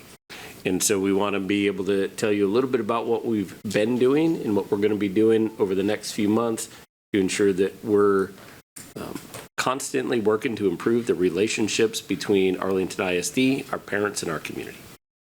Good evening, President Chapa, Dr. Smith, and trustees. I'm excited to talk with you a little bit tonight about Let's Talk. If you go back in some board bulletins from the past, so you've had a little bit of hints that have been dropped, but tonight we want to provide you with a broader scope of the work that we've been doing with Let's Talk specifically, and then what we want to do moving forward. So the purpose of this presentation is really to provide you with an overview of the K-12 Insight Let's Talk platform. K-12 Insight is the name of the company. The product that we're talking about specifically tonight is called Let's Talk. And as Dr. Smith mentioned, this is in direct alignment with our marketing and engagement priority. We are trying to improve customer service in our district, and we believe that this is a tool that will help us to do that. I want to thank our friend Hillary Robbins, who is here from K-12 Insight, joining us tonight. She's been a partner with us on this journey for 9 or 10 months probably. And I also want to give a shout out to Greg Stone. Greg is a part of our web services team. He's not here this evening, but he has been instrumental in the piloting that we've been doing, and so I'm just so thankful for him and his leadership. And then Kalila Mack with K-12 Insight has been a great partner for us as well. So what is Let's Talk? I'm going to break down this definition into 3 pieces for you. So the first piece says it simplifies access for our stakeholders. So think about how many times as a parent or a community member that you try to go onto our website to find an answer to a question or to figure out who you need to call or email about a particular topic. So Let's Talk is going to streamline that for us so that it's a one-stop shop for people to go to find answers. And so we'll talk about what that looks like. The second piece that you see in the definition is that it automates workflows for faster resolutions, and that happens in a couple of different ways. So the first way that it does that is you identify owners in the district who are best able to answer a question. So right now, what oftentimes happens, if I have a kid that left their lunchbox on the bus, maybe I go onto the district website and I see, oh, the director of transportation, and I'm going to email the director of transportation and say my kid left their lunchbox on the bus. Well, the director of transportation is probably not the right person to answer that question, but that's the name and face that we have on our website, and so that's where people go. And so then what he has to do is to forward it to somebody else that's going to reach back out to the parent to find out what's the bus number and what day was it, right? So then the communication goes back and forth. And so this, through using Let's Talk, it's going to automate that, and I'll show you some examples. And then third, it makes it easy to deliver superior customer service. So not only can we deliver that customer service, but it also provides metrics back to us as a district so we can see where we're doing well and where we're not doing well with customer service. So think about when you go to get your oil changed, and when you leave, you get a text message on your phone that said, how did we do today? So it's kind of that same approach that we've answered your question, or we believe that we've answered your question, and our stakeholders get a feedback form and they get to rate our customer service and what that looked like. And so that allows us to be super targeted. So this is kind of what communication complexity looks like in a school district. So over on the far left, you see different inquiries that come in. And then the next column, you see from a lot of different stakeholders, we get these inquiries, and they come through a lot of different methods, right? We have email and text message. We have people that post things on social media. They ask a question face to face. And then all of those questions go to lots of different stakeholders in the system. So getting answers to questions is very, very complex in public education. And so with Let's Talk, what we want to do is focus on what might go wrong and turn it to a right. So I'm not going to go over all of these, but I just want to highlight a couple. So because it's so complex, sometimes urgent messages get missed. So for an example, my admin assistant has been out of the office this week. I have a stack of emails, and I go through those emails one at a time, and I have no idea how urgent something is. And if it's number 37 in my email box, it's going to be seen by number 37, right? There's no way to prioritize a message right now. The idea of missing student information. So sometimes we get a question from a parent that says, my kid left their lunchbox on the bus. What school do they go to? What is their bus number? What grade are they in? What day was the day that they left it, right? And so all of that information is provided automatically, and so we'll talk a little bit about that. And then over on the far right, the idea of sticky notes equals no tracking. I am a sticky note user. And if you open up my laptop, you see lots of sticky notes that are my to-do list. And whenever I finish with a sticky note, I take great joy in wadding up or tearing that sticky note in half and throwing it in the trash, right? That feels like accomplishment to me. But then later, when somebody has a question, you have to go back and find where was that sticky note or where did that originate, right? And so Let's Talk allows you to track that history over time. And so then you'll see down there in the bottom right, that idea of tracking our service quality, tracking the way that we provide services for our families. So then this is what it looks like whenever you're using Let's Talk. We still have lots of inquiries coming from lots of different people in lots of different ways, but it all gets funneled into Let's Talk that then allows us to provide really great customer service. We call it a unified service desk. So here in Arlington, we have been piloting Let's Talk since the summer. I'm going to highlight a couple of specific ways that we piloted so far this year and show you what it looks like, and then talk to you about what we want to do moving forward. So registration and transportation are going to be the two that we talk about this evening. So this is an example from transportation. So the whole reason that we wanted to pilot in transportation is because we get lots and lots and lots and lots and lots of questions at the very beginning of a school year. And so what we chose to do was to pilot with summer school to see if we could work out all the bugs and all of the kinks so that at the beginning of this school year, we could have a different approach for our families with transportation. Our goals were to create efficiencies and to eliminate duplicate inquiries, because we know what happens is I'm going to call, and then when I have to leave a voicemail in a couple of hours, I'm going to call again, and then I'm going to send an email, and then I'm going to call again. And so you may end up with 4 or 5 inquiries that's really the same inquiry, and so we wanted to try to eliminate those duplicate inquiries. We also wanted to answer frequently asked questions quickly. If somebody has a question like, I left my lunchbox on the bus, what do I need to do? Like, we know the answer to that, and it is the same answer if you call me today or if you call me tomorrow, right? That is an answer that we can provide pretty easily to people. And then we want to create a culture of shared responsibility using the data. So we don't want to just give answers, but we want to make sure that we're providing answers in a way that feel like customer service, that feel like support, and we want to get that data and be able to use it with our staff members. So what you'll see on the right-hand side of the page there is an example of email. So you'll see up at the top the email toggle has been chosen there. And then it says, send us a message. And you select a topic, and you'll see that there's a scroll bar there. So there are a lot more topics there for transportation. But for example, the lost items question is going to go to a different person than the sign up for bus notifications, right? So on the back end, what it's doing is it's going to route that inquiry to the right person in transportation. The customer would enter the subject and the message just like they would a regular email. And then down at the bottom, they're going to enter their name and their email and their phone number. The other thing that Let's Talk is going to do on the back end is it is going to look at our student information system, and when there is a match with a name and an email or a name and a phone number, whenever our team gets that email message, it's going to say, here are the 3 students that match that cell phone number in the system, and you know who they are, which campus they go to, what grade they're in, so that you're not having to go back and forth with that parent. You have that information already provided to you. So pretty robust. We also use the product this summer to help with student registration processes. Our end goals for helping with student registration processes, number 1, we wanted to offer multilingual support. So when our parents are signing their students up to be a part of Arlington ISD every summer, we know that not all of our families are asking questions in English. We wanted to be able to provide multilingual support. We also wanted to deliver exceptional experiences. So think about our elementary campuses that are closed for many weeks in the summer, and parents are trying to register their students. And when they have questions, they're calling their campus trying to get answers, but they're having to leave a message because no one is there. The office is not open all of the weeks in the summer. And so what this will allow us to do is to use a chatbot kind of feature to answer those questions for our parents.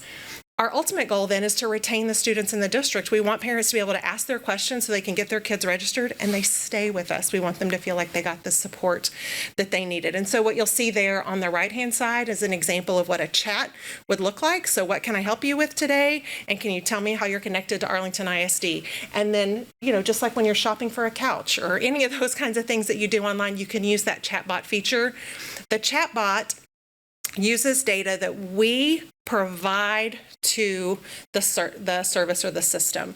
So we can load things like our school calendar, we can load things like our student handbook, it can scour our website, and it's only going to use the things that we provide to provide answers to families.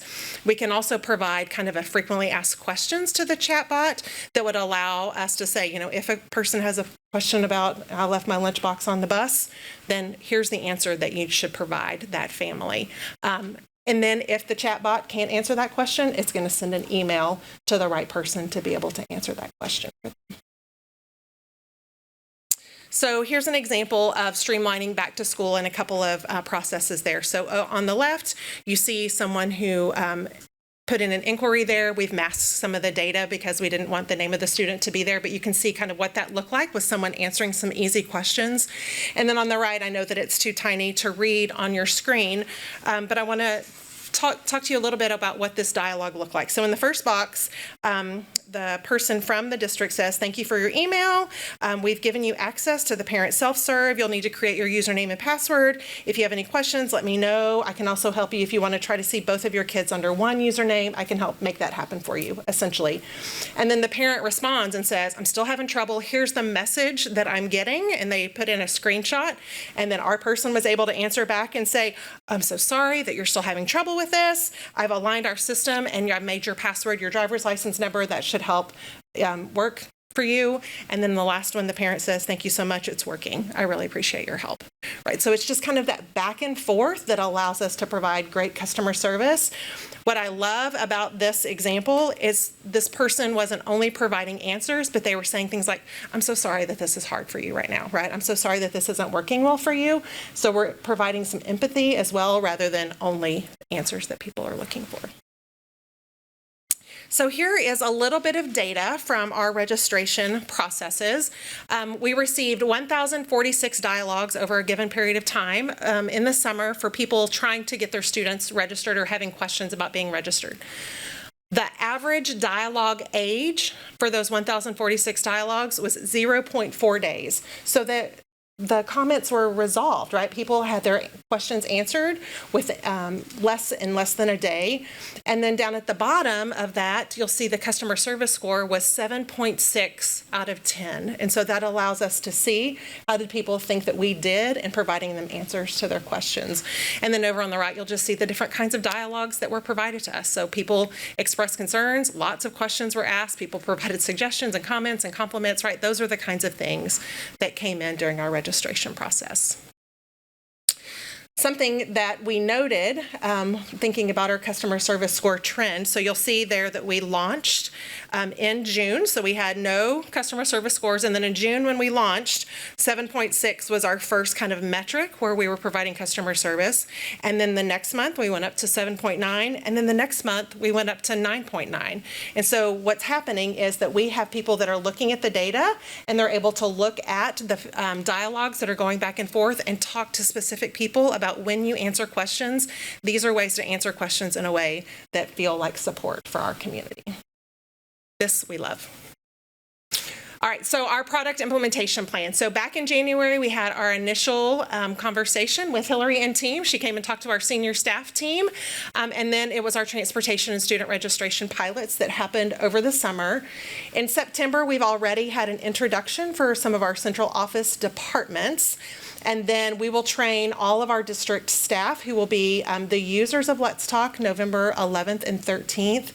And then we plan to launch Let's Talk in a broader scale on our district website on December 1st. So where we are right now is we have teams who are thinking about what are the different kinds of questions that people might ask from my particular area. So if I'm the bilingual team, what are the kinds of questions that I might get from stakeholders regarding bilingual education? And they're figuring out what are those different subject areas and who are the right people to be able to answer those questions. And they're going to start building all of that on the back end so that on December 1st when we launch, we have that all tied in and ready to go together. And then depending on what all of that ends up looking like, that will help us determine with our communications team what that promotion to stakeholders needs to look like. We know that we need to work with our campus principals. We know we need to work with others at the central office who are not necessarily going to be users, but they need to know about what we're doing. We know we need to work with our community, our parents, for them to know, exactly that's going to look like and how our website look may change a little bit. And so that is our intro presentation. Wonder what questions you have. Thank you, Dr. Collins. Trustees with comments or questions? Ms. Richardson. This makes me excited. This seems like we have finally been able to take a lot of the complaints and frustrations we've had, and you've streamlined it. You've heard what we've shared as trustees. You've heard what we've shared to you as parents. I know that I've talked to both of you before sometimes about the communication and the frustrations that if I feel this as a trustee and I know the ins and outs, I cannot imagine how a parent who doesn't know the system well, isn't familiar with technology, or has a language barrier. So one of the things that I really liked that you showed us that it's going to offer is multilingual support. We know that we have 87 different languages spoken here in our district. That is a need. And before we can enroll these families, we can help these students, but when we are not able to communicate on the basic level of needs, that's hard. That is not setting them up for success in our district. So I love that we're going to do that. Thank you also for sharing that we are going to treat this like customer service, because we say all the time that our business is kids, our business is people. Well, if that's what it is, then where is the customer service? And do they feel valued? Do they feel appreciated? And do they feel like at the end of the day, when we talk to them, that we respect them?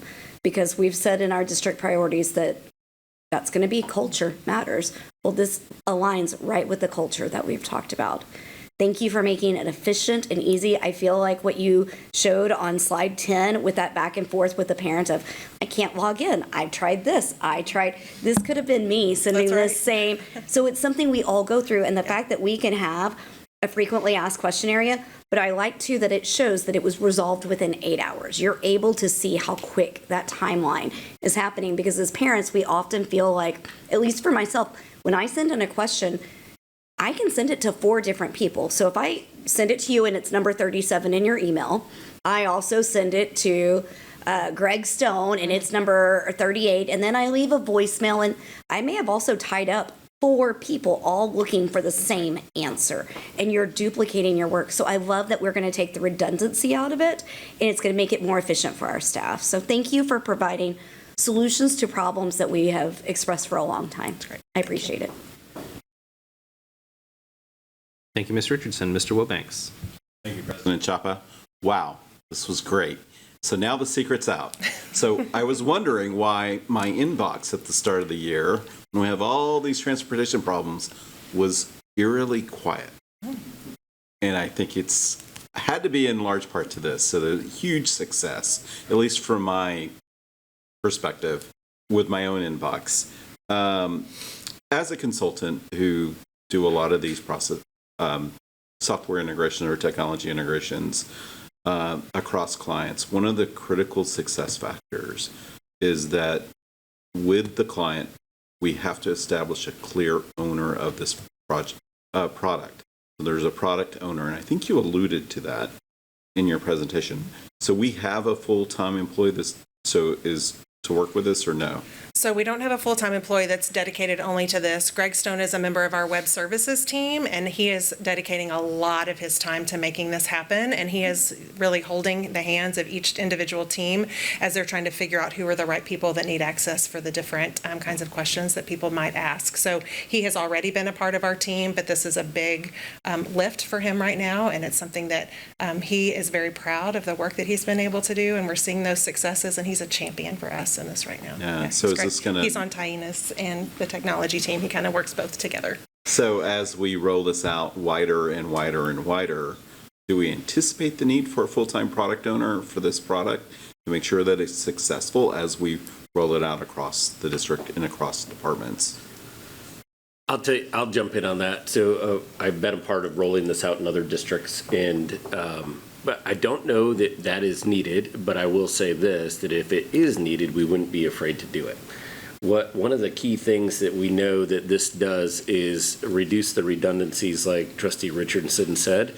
It also cuts down on the passing people around to 4 different people before you get the right one to answer the question. So it significantly reduces frustration time for the customer, but also frustration time for the people in the district that are trying to get the right person, the right information at the right time. We have seen it work well without that product, that dedicated person, but if we need it, we would absolutely consider it. The payoff is great, and I know I was going to save this to the end, but I'll interject real quickly right here. Trustees, you get a lot of questions that aren't necessarily trustee questions. They might mostly be administrative questions. And frankly, I love communicating with our community, but I imagine you know how many questions that I get that I'm not the right person to answer that question. We have 8,000 employees in the district, and to get the right person answering the question the first time is a huge win for a system. And I think that right there is worth the investments that we will have to make potentially, whether it's a dedicated person or teams of people to make sure that this happens well. I want to give Hillary and Jennifer kudos. Jennifer is quickly become a district leader and statewide leader. She might have even presented recently on a webinar across the state with leaders across the state on how we're lifting this up in Arlington ISD. So, great job, guys. Really appreciate it. Thank you, Mr. Wilbanks. Ms. Haynes. Thank you. So is it safe to say that the majority of inquiries that come into the district are via email and reach out through the website and not phone calls? I think phone calls are a part of it as well. Okay. And so, but this particular program will solely address the website inquiries and emails. So it can also be kind of like a call center, like you can use it to enter in calls as they're received. So for example, if my admin assistant fields a phone call that really should be answered by someone on Dr. Hill's team, it can be entered into Let's Talk and routed directly to Dr. Hill as the next person to be able to answer the question. So you can use it that way as well. I know, are we intending to use it that way as well? Yeah. Mm-hmm. Okay, awesome. Thank you. Yeah. Thank you, Ms. Haynes. Go back to Mr. Wilbanks. Yeah, one of the questions I had that Ms. Haynes, or your answer reminded me of, it sounds like this is a full-fledged help desk ticket system and with all the bells and whistles and benefits of that. So that's great. We've needed this for a long time. So again, thanks. Our technology team was very, very, very impressed with how robust the ticketing system is. You know, our technology leaders use ticketing systems all of the time, and, you know, talked about that, you know, eventually maybe this could be something that they would even, you know, begin to use in a more robust way because, number one, they appreciated the customer service and the way that Let's Talk worked with us to make sure that all of the things ended up in the right places, fielded to the right people. But number two, that it was robust enough that, you know, it can be used in lots of different ways. So it'll be interesting to see over the course of a couple of years as we learn even from other districts and the way that they're using it, how it could also help with ticketing, you know, across our system. Thank you, Mr. Wilbanks. Ms. Fowler. Thank you, President Chapa. So I love this. I think this is one of the best customer service things we could ever do. How are we going to let parents and community know that we have this? Yeah, so we're going to have to partner very closely with Taina's team as we think about communication. We know that we want to, number one, begin with our principals. We need to make sure that our principals know and understand this big change that's coming. And so when we have some FaceTime with principals, we will walk them through a demo so that they can see what it looks like. At the beginning, we're not planning to have our principals or our campuses have a lift with Let's Talk. We're planning to manage it all at the district level right now. We'll have to kind of see where it ends up in the future. But then we'll also have to figure out what What are the different ways that we need to communicate? Some of you actually saw some of the changes that happened with transportation and thought we had some errors on our website at the beginning of the school year because our Director of Transportation, his information for contacting him was taken off of the website when Let's Talk was put in its place. And the assumption was, oh no, we have an error. Well, really, we did that on purpose because we were trying to route people through the Let's Talk system instead. So people will begin to see some of those changes too, and we want them to not be alarmed by the fact that there are changes. We want them to feel prepared, but really it's very user-friendly. It looks like big buttons on a web page that takes you to the right place, and it looks like a chatbot that you see on any other website. So I think that it's going to be pretty user-friendly, but we don't want to catch people off guard or for them to think that we're having errors on our website. Well, and it's wonderful to have this, but if people don't know about it, we're not going to get the traction that we're hoping for. Yeah. This is wonderful. Thank you. I think one of the key things is we, and it will take a while, is we transition this. It will take the place of email communication largely in our system from outside inquiries. Now, will email still be there? Absolutely. And there'll still be some of those that were answered. But what happens is when you start getting customers that are getting their question answered through a chat bot that actually gives them the right information at the right time with our information only. They're not searching the web for the information. This is what we load into it. So they're getting Arlington ISD information right off the bat. I believe in Dr. Hill, I won't put you on the spot, but Dr. Hill presented with Jason Gillis a month or so ago on transportation. We had 2,500 inquiries, I believe, from July through September in transportation through Let's Talk. And the majority of those were answered by the chatbot with information that we had uploaded already.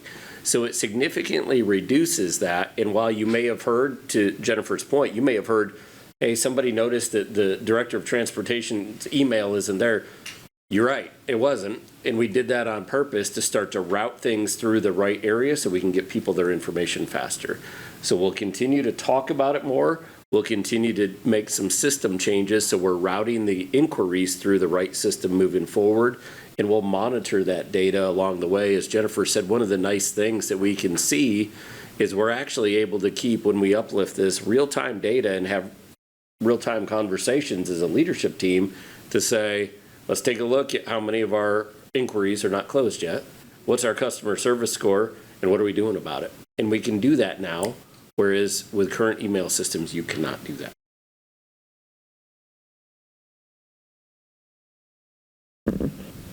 Ms. Richardson.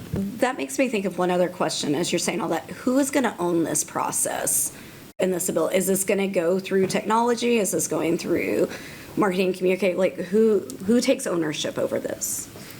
Yeah, so right now it's all routing through me, and I'm kind of the lead project manager, but I'm not the one doing all of the work, right? It's the work of our teams that are working, to make sure that everything gets implemented. I do think that eventually it will be a partnership between our communications team and our technology team, feeling connected.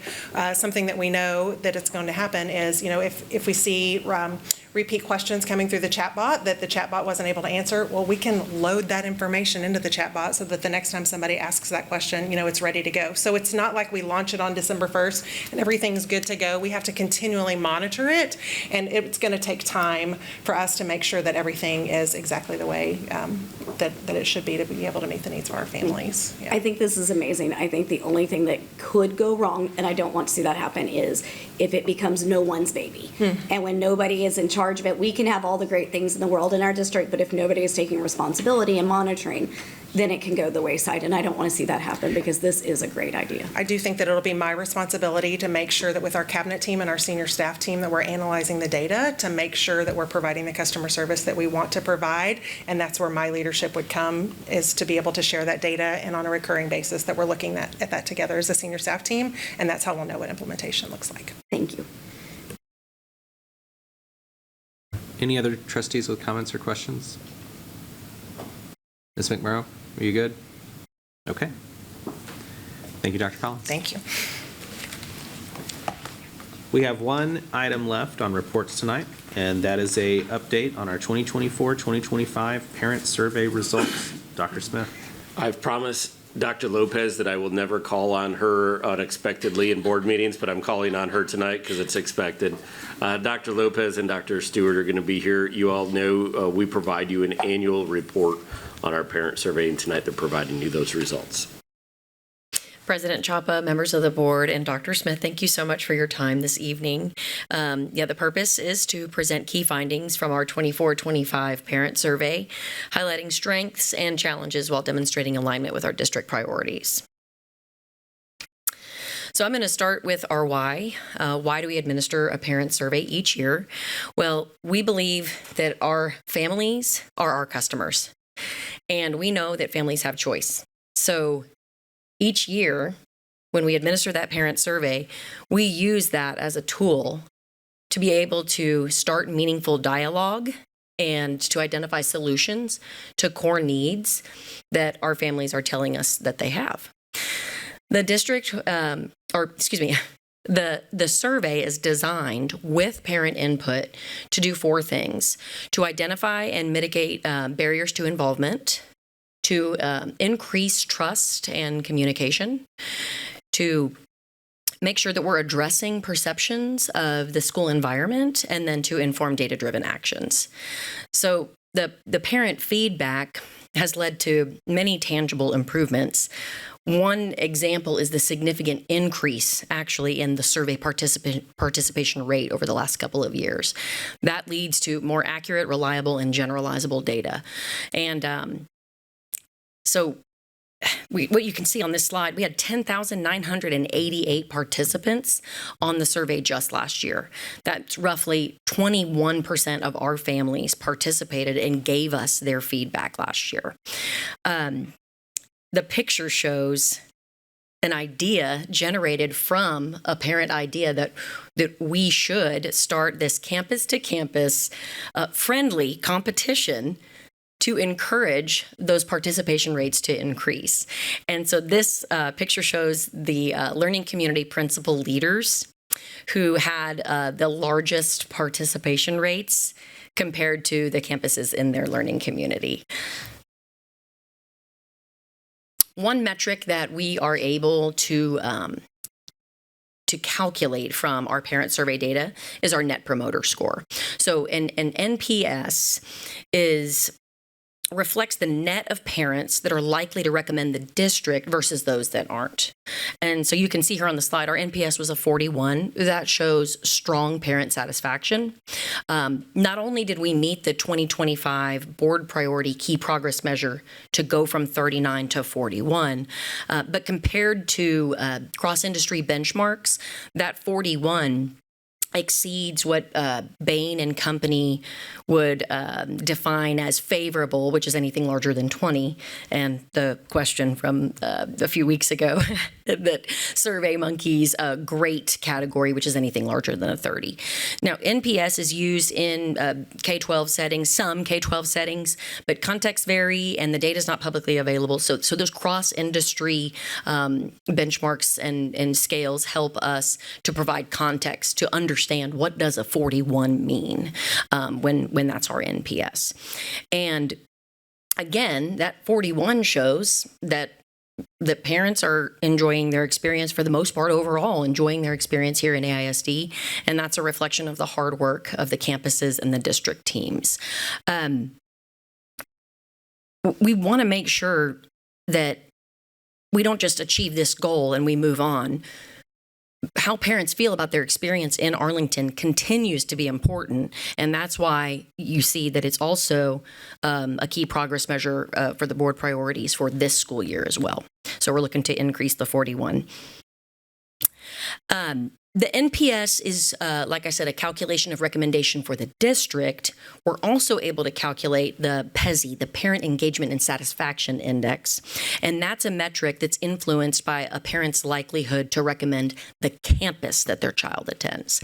And so the ingredients for the PESI varies by school level, elementary, junior high, and high school, but basically it focuses on similar key areas. So how the school gets caregiver input, how the school provides opportunities for involvement, the communication about events and activities, and provides timely student updates, and then that student behavior perceptions, including bullying. And so being able to focus on those key areas, principals are able to have a good sense during the school year about what's working and what they need to focus their efforts on in order to ensure that they are making sure that they're boosting that family engagement and satisfaction for the campus that their child is attending.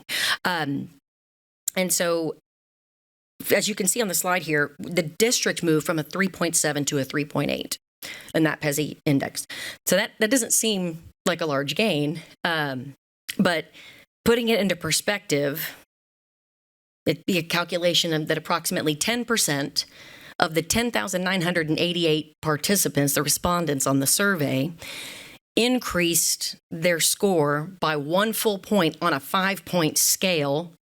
That would lead to that 1/10 of a point increase of the district on the PESI. So that's a lot. That's quite a bit of an impact. And that's not exactly how it's calculated. There's obviously some small, some large shifts that vary by campus. But that's kind of gives you a sense of that 3.8, and that increase is yet another win, another reflection of the hard work that the campuses are doing to ensure that the families are engaged and satisfied with their experience. I'm now going to turn it over to Dr. Stewart.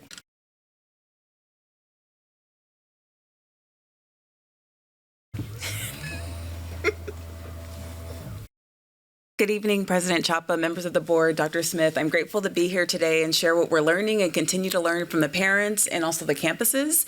As Dr. Lopez mentioned, we saw strong gains in both participation and satisfaction last year.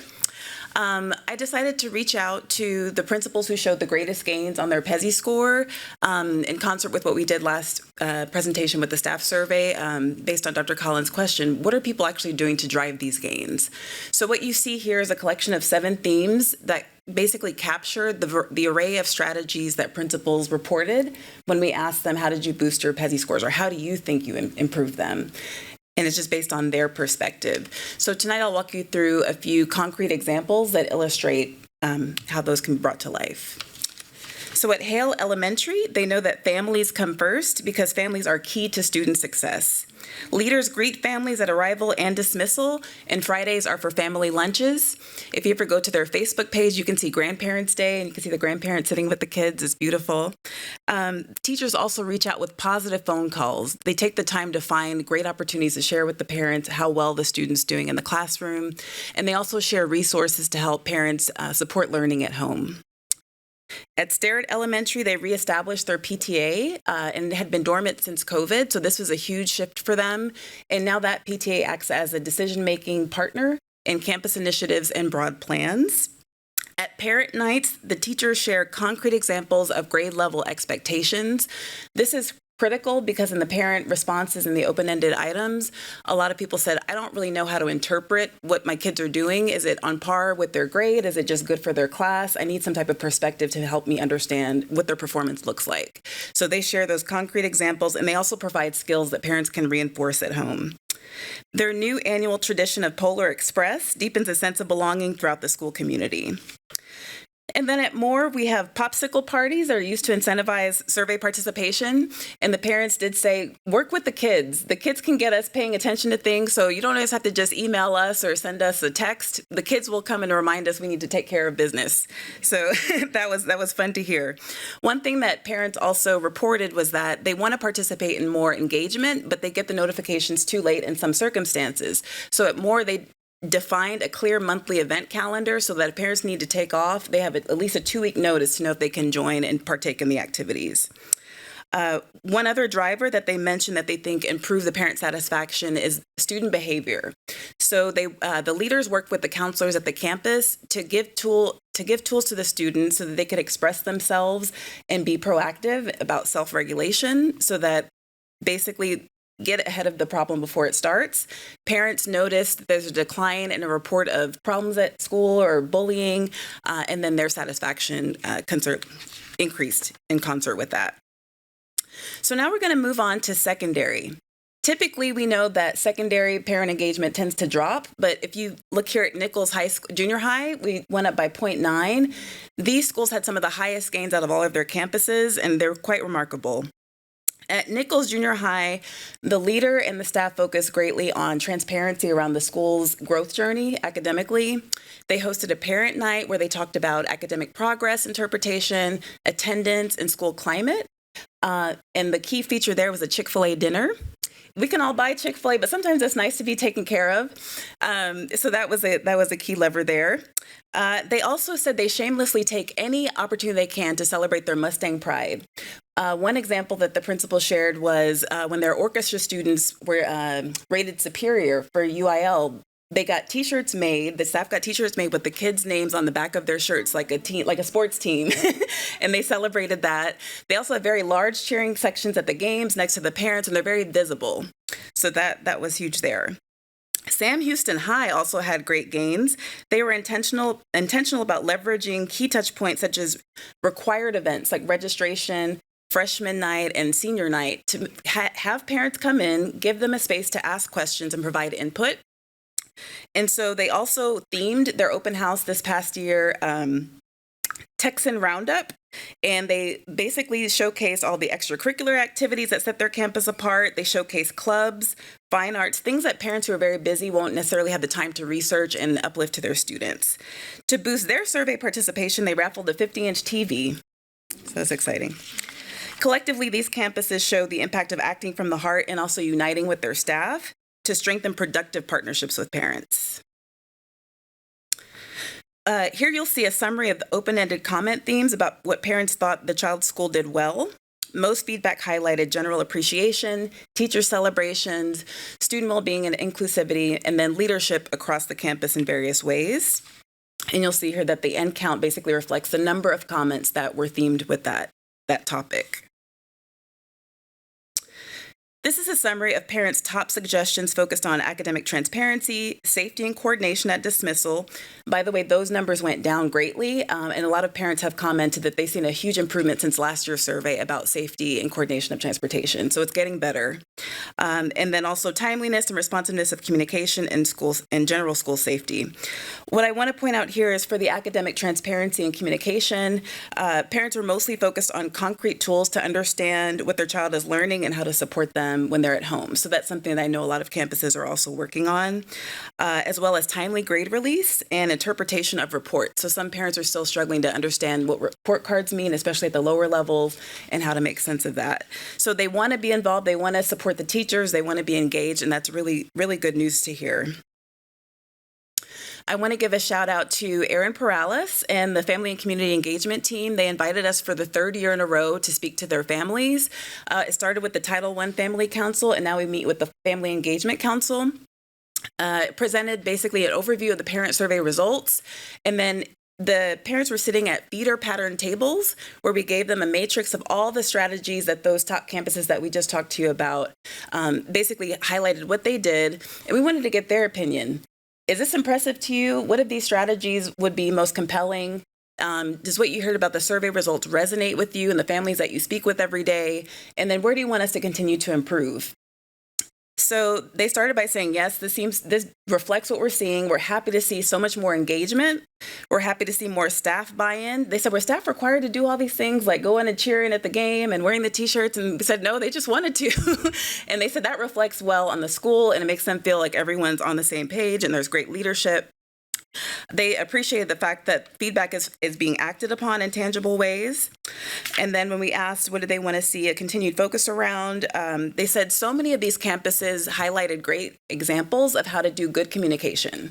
And they said, can the principals all get together and kind of exchange these ideas? We'd love to hear more of that. A lot of parents also want to volunteer more at the campuses. So I know that in various cases, there's different setups and structures to how that looks. And they just said, we want to have an easy way to get into the campus, have access. We want to support what they're doing, but it can kind of be a workaround to try to get through that. And then the early childhood report cards again, and then continued behavior support. So to conclude, these parent survey outcomes highlight the intentional outreach and community building that's happening behind the scores. I'd like to now open the floor to thoughts and discussion. Thank you. Trustees with comments or questions? Ms. Fowler. Well, Thank you, President Chapa. one moment, Ms. Fowler. Sorry. Oh, there hit I the am. button. There Thank go. you. This is wonderful news. And you know, we've often wondered, why don't we have more involvement, or why are people leaving? And I think this is so wonderful to see what all the things that we're doing right, and then maybe some areas that we need to work on. But I love this. I think this is going to be a great tool for us to learn more about our parents and our community and what we can improve on. So thank you for sharing this. Thank you. Thank you, Ms. Fowler. Ms. Haynes? Yes, thank you. So one of the things, I don't have a question. I love the presentation. I always love hearing the parent feedback. I completed the survey myself. I really want one of my campuses to get a banner, so I'm going to push that next go around. That's fun. But what I did want to highlight is when you talked about Sterrett, the principal, when you were looking for feedback on the growth, made a point to mention the formation of that PTA. And so our Arlington Council of PTAs has worked very hard to partner with Sterrett to get their PTA active and to get volunteers to serve and bring that back. And so I think that is important to highlight the extreme importance of having a PTA on a campus and how it really does benefit all of the stakeholders on that campus. So for any of our PTA people watching, I know that was a lot of work to form that PTA, but it is working, and it is building community, and it is improving the culture there, and so I'm truly thankful for them. Yeah, thank you. Yep. Thank you, Ms. Haynes. Any other comments or questions from trustees? Ms. McMurrow, do you have anything? Okay. Dr. Smith? The only thing that I do want to say, we're super thankful for Natalie and Janaea and team that have helped us not only get this out there, but if you looked at the participation data, you see that in 2 years, we've gone from 6% to 20%. We're still not happy with 20%. We still want to keep improving that and getting a broader sample of our community responding to this, but we're very grateful for the efforts that they put in. You mentioned the banners. They've been champions for trying to get some, I don't know if you know this or not, but they're competitive, like hyper competitive. And they've been champions for trying to really push this into increased participation. So we're not only grateful for them giving us the overview of the data and seeing progress, but the way they're championing this as well is important too. So thank you both. Thank you. Thank you, Dr. Stewart, Dr. Lopez. That concludes the report section of our agenda for tonight. We're going to move on to our action items. We've got 3 tonight. Action item A is approving our capital needs steering committee that we called for the formation of at our last meeting. Do I have a motion to approve the capital needs steering committee members with vacancies with the delegating authority to the community engagement committee to fill any vacancies in positions on the capital needs steering committee? Motion. I have a motion from Ms. Fowler. Do I have a second? Second. I have a second from Mr. Wilbanks. Trustees will move to vote. Ms. McMurrow, can I get your vote? I vote yes. Okay. Ms. McMurrow is in the affirmative. All 6 trustees are here as well, so the motion unanimously carries 7-0. We'll now move on to action item B to consider the proposed termination of probationary contract employee Zundra Dilworth. I have been informed that this particular action item requires some magic motion language, and so I will make the motion tonight. I move to accept the superintendent's recommendation and to propose termination and non-renewal of Zundra Dilworth's term contract, and further move that the record of this action reflect the following. Before voting on this motion, the board considered a draft of the letter to Ms. Dilworth proposing the termination of employment. The superintendent reviewed with the board the reason or reasons for making his recommendation regarding the employee, and the board considered the reason or reasons and any other information provided by the superintendent. And that by passage of this motion, the board directs the superintendent to prepare for the board president's signature a final notice of proposed contract non-renewal and termination for Zundra Dilworth, and ensure that the notice is delivered not later than 5 days after this meeting. Directs that the notice of proposed contract non-renewal and termination include the time limitations and procedure for requesting a hearing before an independent hearing examiner. Directs the superintendent to notify Ackerbaum, Bordell, Hansen, Powell, and Munoz of this action and requests that office to contact and retain an attorney on behalf of the board, if necessary, to advise the board concerning legal matters upon the receipt of a recommendation from an independent hearing examiner. Authorizes Eichelbaum, Wardell, Hansen, Powell, and Munoz to consult with the superintendent to approve the final notice of proposed contract non-renewal and termination, and to take whatever actions are necessary and proper to present the case in support of the proposed termination, and directs that a copy of this motion be attached to the minutes of this meeting and the final notice of proposed non-renewal and termination of employment sent to Zundra Dilworth. That is the motion that I have this evening. Do I have a second? I have a second from Ms. Fowler. Is there any discussion from trustees? All right, seeing none, we'll move to vote. Ms. McMurrow, can I get your vote? I vote yes. All trustees present voting in the affirmative, and Ms. McMurrow as well. The motion carries 7-0. We do have an action item C. It was a discussion topic in our closed session this evening, and it is noted on the agenda that if action were necessary on that closed session item, that we would be taking action in open session. And so we do have action item 4C, and I will make the motion on that one as well. I move to authorize the district's general counsel to resolve the Ringer et al. Versus Kamal ISD et al. Matter as described in closed session. I'm making the motion. Do I have a second? A second. I have the second from Mr. Wilbanks. Trustees will move to vote. Ms. McMurrow, can I get your vote? I vote yes. Okay. All trustees voting in the affirmative, the motion unanimously carries. That is our final action item for tonight. So we'll move on to the consent agenda portion of tonight's meeting. Are there any trustees who wish to pull any items from consent agenda tonight? Seeing none, we'll move to vote on consent agenda after we have a motion. Do I have a motion to approve the consent agenda as presented? So moved. I have a motion from Mr. Wilbanks. Do I have a second? I'll give that one to Ms. Richardson. She didn't even talk? I can't. It was Ms. Haynes, yeah. Somebody else said something. It was Ms. Fowler. Oh, okay. Gotcha. Not entirely off. I will give that one to Ms. Haynes then.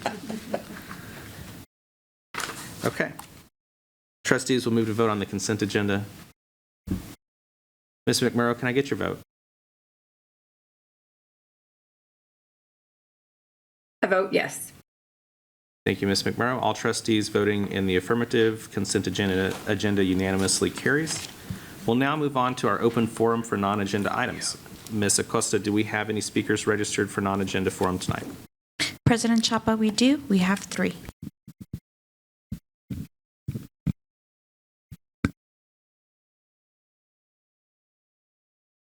All right. So this is a routine part of the board's agenda for regularly scheduled meetings. This segment of the meeting provides citizens with an opportunity to share their views with the trustees on items that are not on the agenda tonight. It is not intended to be a discussion or debate, and trustees will not respond to their speakers. Derogatory comments aimed at an individual will not be tolerated. Personal matters are not appropriate subjects for open forum, and no student identifiable information should be shared during open forum. You will have 3 minutes to speak, and when Mrs. Acosta notifies you that your time is up, please end your discussion. If you have any documents for the board to review, please hand them to our Chief Operations Officer, Dr. Hill. The first speaker we have on the agenda tonight is Jordan Tullius.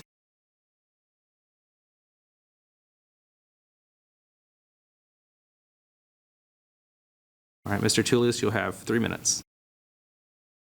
Good evening. Thanks for your time. My name is Jordan Tullius. I have 2 children in one of your AISD schools. 5 weeks ago, my son was standing up for a boy being bullied in his class, and the bully threatened to shoot my son. My son shrugged it off, went back on with his day. A week later, the same boy being bullied by the same classmate, and my son again stood up for his friend. This time, the classmate threatened to shoot him again. One student overheard this and told a teacher. In the school's defense, this part of the incident was actually handled correctly. They pulled both boys into the office, called the police, and called my wife, who came directly to the school. The police came in to question my son. They left with no additional steps communicated to my wife, who was on site. I'm not sure what was said to the school, but what I do know is that the school did not request to find out if the parents were registered gun owners, which is actually pretty easy to do. My wife and I assumed incorrectly that this district has a zero tolerance policy for threats of gun violence, which you don't. The following Monday, we had a meeting with the vice principal of the school. We were informed that the child would be returning to classes that Thursday. The schedules had been adjusted, and our child would have no classes with this young man. The series of events that came next were unfortunate and mishandled over and over. I was told this student would serve an in-school suspension away from all students. To think about his error in judgment, only to find out that this student, a 6th grader, spent time with 2nd graders in my daughter's class and attended lunch and recess with them.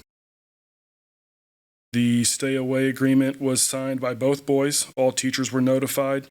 This agreement was broken 5 days later when a teacher sent this son into my child's classroom again. I'm told the student is being searched daily before he is allowed in school. I have no proof of that. I'm supposed to take the word of the people who messed up the first 2 times.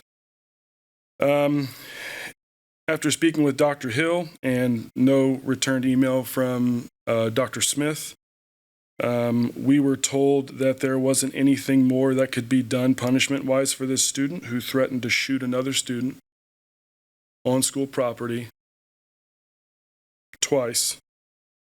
And our choices were to either essentially deal with it or potentially transfer our children to another campus, which would be honored if that's what we decide to do. It seems as though my wife and I are the only people taking a threat like this seriously. My question to the board, the chief operations officer, the superintendent, and the school administrators is this. Are we waiting until something awful happens until we institute this as a policy? Does it have to happen for it to become real to you?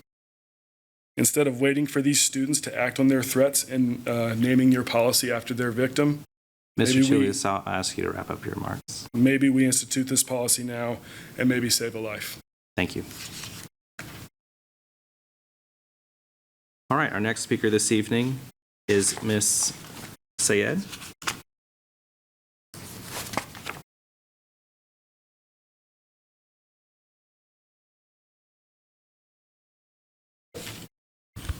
Ms. Sayed, you have 3 minutes. Good evening, President Chopper, Dr. Smith, and trustees. I'm Sayeda Sayed, and I'm here because I'm one of the Tarrant Appraisal District Board of Directors candidate. I'm the only one with the candidate with the experience, complete knowledge of duties and function of Appraisal Review Board, commonly known as ARB. The ARB is a vital link to the journey property owners and the entities experience when they're discussing the protest with the appraisal district. And the perfect example is the July 16th ARB hearing, when there was a conflict of interest and ARB attorney did not disclose to Arlington city attorney, and there are several other cities, but Tarrant County attorney, Arlington, Euless, Haltom City, that it's a potential conflict of interest during the hearing. The city of Arlington does not have that kind of knowledge. You guys voted for me last time, so I'm giving you one update. And I don't know if you have that information or not, but last year, TCC had 505 votes. Figured out it was wrongly allocated to them. They had only 267 votes, not 505 votes. And Arlington ISD, I back calculate, and once I did my calculation, last year you had 406 votes. That is absolutely wrong. You had 427 votes.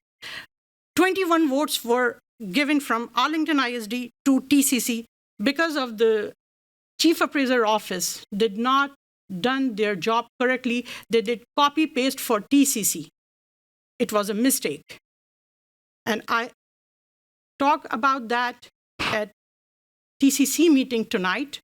that you did not have 505, you had 267. And the rest of 238 votes came from the other entities. It was your right, and your insiders are sitting there. I am an outsider, I know, but you need to look into it. The nomination period is already closed. You will get the ballot by October 28 or 29, probably before October 30th. Let's see who you vote this time, but please vote for someone who has experience, who can look into it, and it's very easy to look into it. It's not the rocket science. It's very easy. Probably a 7th grade math genius can do it. Since January of 2025, I have attended all the TATS closed-door entity meetings. I attended those meetings on behalf. Can you give me 30 more seconds, sir? You need to wrap up your remarks, Ms. Say. Okay. Going forward, my plan is to implement 89th legislative session within the property tax code, focusing on uniform and equal treatment to taxing entities, uniform and equal property appraisals, and the taxpayer. The accuracy and integrity of your tax roll will be my priority. Your time has expired. Thank you for your time. Thank you. Okay, our last speaker this evening is Mr. Eric Crow.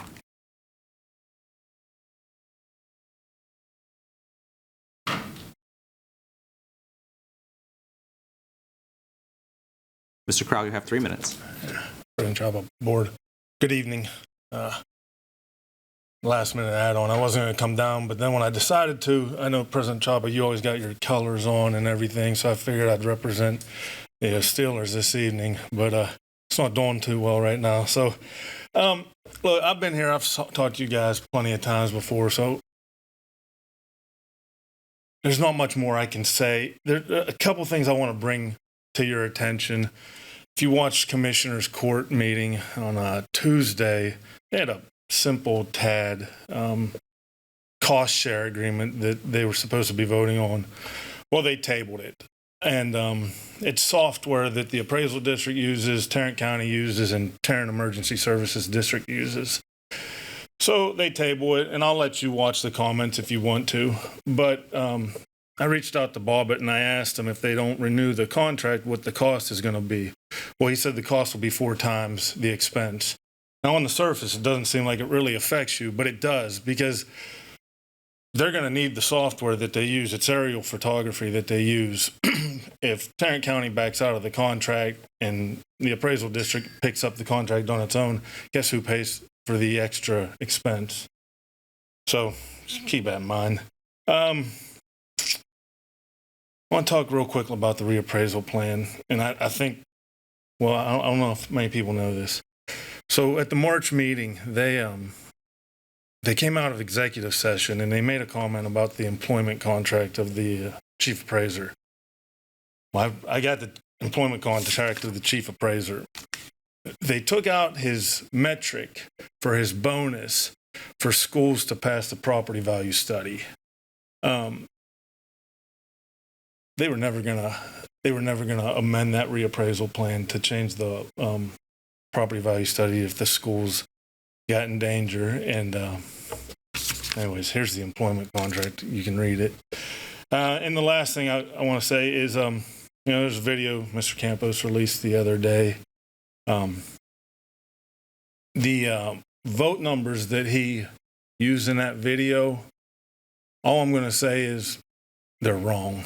And I'm not going to tell you how I know, but they're wrong. So if anybody wants to reach out to me, I'll go into more depth on it. But anyways, thank you all for your time. Thank you, Mr. Crow. That concludes our open forum for non-agenda items. We'll move on now to Superintendent Comments. Dr. Smith. Trustees, as I get started tonight, one of the things I wanted to highlight, and I didn't get a picture in time for this, but I took it today. It's great to go to a thing like the State of the City and have Arlington High's jazz band playing. So I wanted to give a shout out to their jazz band for their performance today. They sounded outstanding, and it's always nice to show off our students and the amazing work that they do. I get to highlight one of our favorite partners during my superintendent's report this time, and that's the Arlington Police Department. APD officers often go out of their way to support our students, like Detective Ryan Munoz, who recently investigated a theft where a family of a Swift Elementary student got scammed trying to rent an inflatable for her birthday. The detective knew that put a big damper on her party, so he got together with one of APD's crime prevention officers, Cody Adams, and together, guess what they did? They threw a surprise birthday pizza party for her and her entire class at school. We want to thank APD for doing things like that for our students. We love and support APD too, and that's why Crouch Elementary's annual Night Out event is so important, fostering community and building bridges with local law enforcement. Thanks to Principal Jamie Stevens for hosting that fun event. You all know about the showcase and ribbon cutting that we had at Glassby Field last Thursday, but that wasn't the only showcase at Martin last week. The school also hosted a Project Lead the Way showcase for STEM and CTE teachers from across the state. We're a leader in these areas, so it made sense that our teachers and students demonstrated and shared some of the incredible things that we're working on and doing here in Arlington ISD. We do these incredible things because we have incredible people, but we wouldn't have incredible people without our dedicated HR team. Texas Education Human Resources Day was earlier this month, so this is a great time to let them know how much we appreciate them. I'm glad HR was able to celebrate last week with a team breakfast. Speaking of celebrations, Ashworth Elementary celebrated their 30th anniversary earlier this month. We had fun celebrating with a lot of former teachers and administrators from Ashworth. And nobody makes learning fun like our pre-K team. They held their third annual pre-K and kindergarten STEMtacular on Tuesday night, welcoming hundreds from across the community for lots of fun STEM-themed activities. They partnered with the Fort Worth Museum of Science, dressed up as superheroes, and had a STEMtacular time. And that concludes my superintendent's report for tonight. Thank you, Dr. Smith.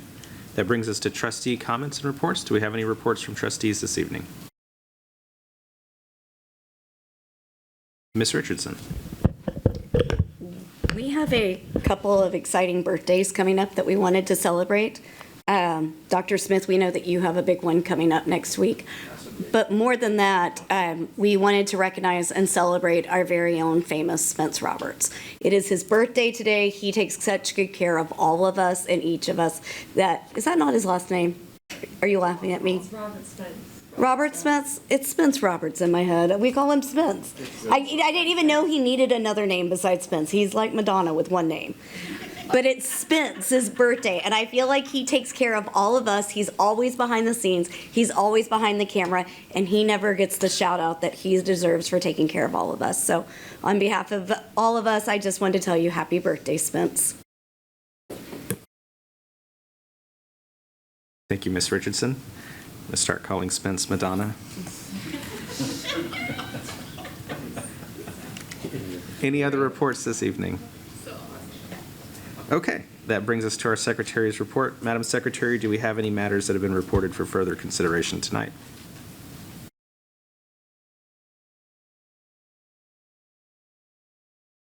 We've got it. Yeah, we got it. Yeah, we got it marked up. Okay. All right. All other items on tonight's agenda have been addressed. We have no other matters to discuss in closed session. There being no further business this evening, I'm going to adjourn this meeting at 9:38 p.m. We are adjourned.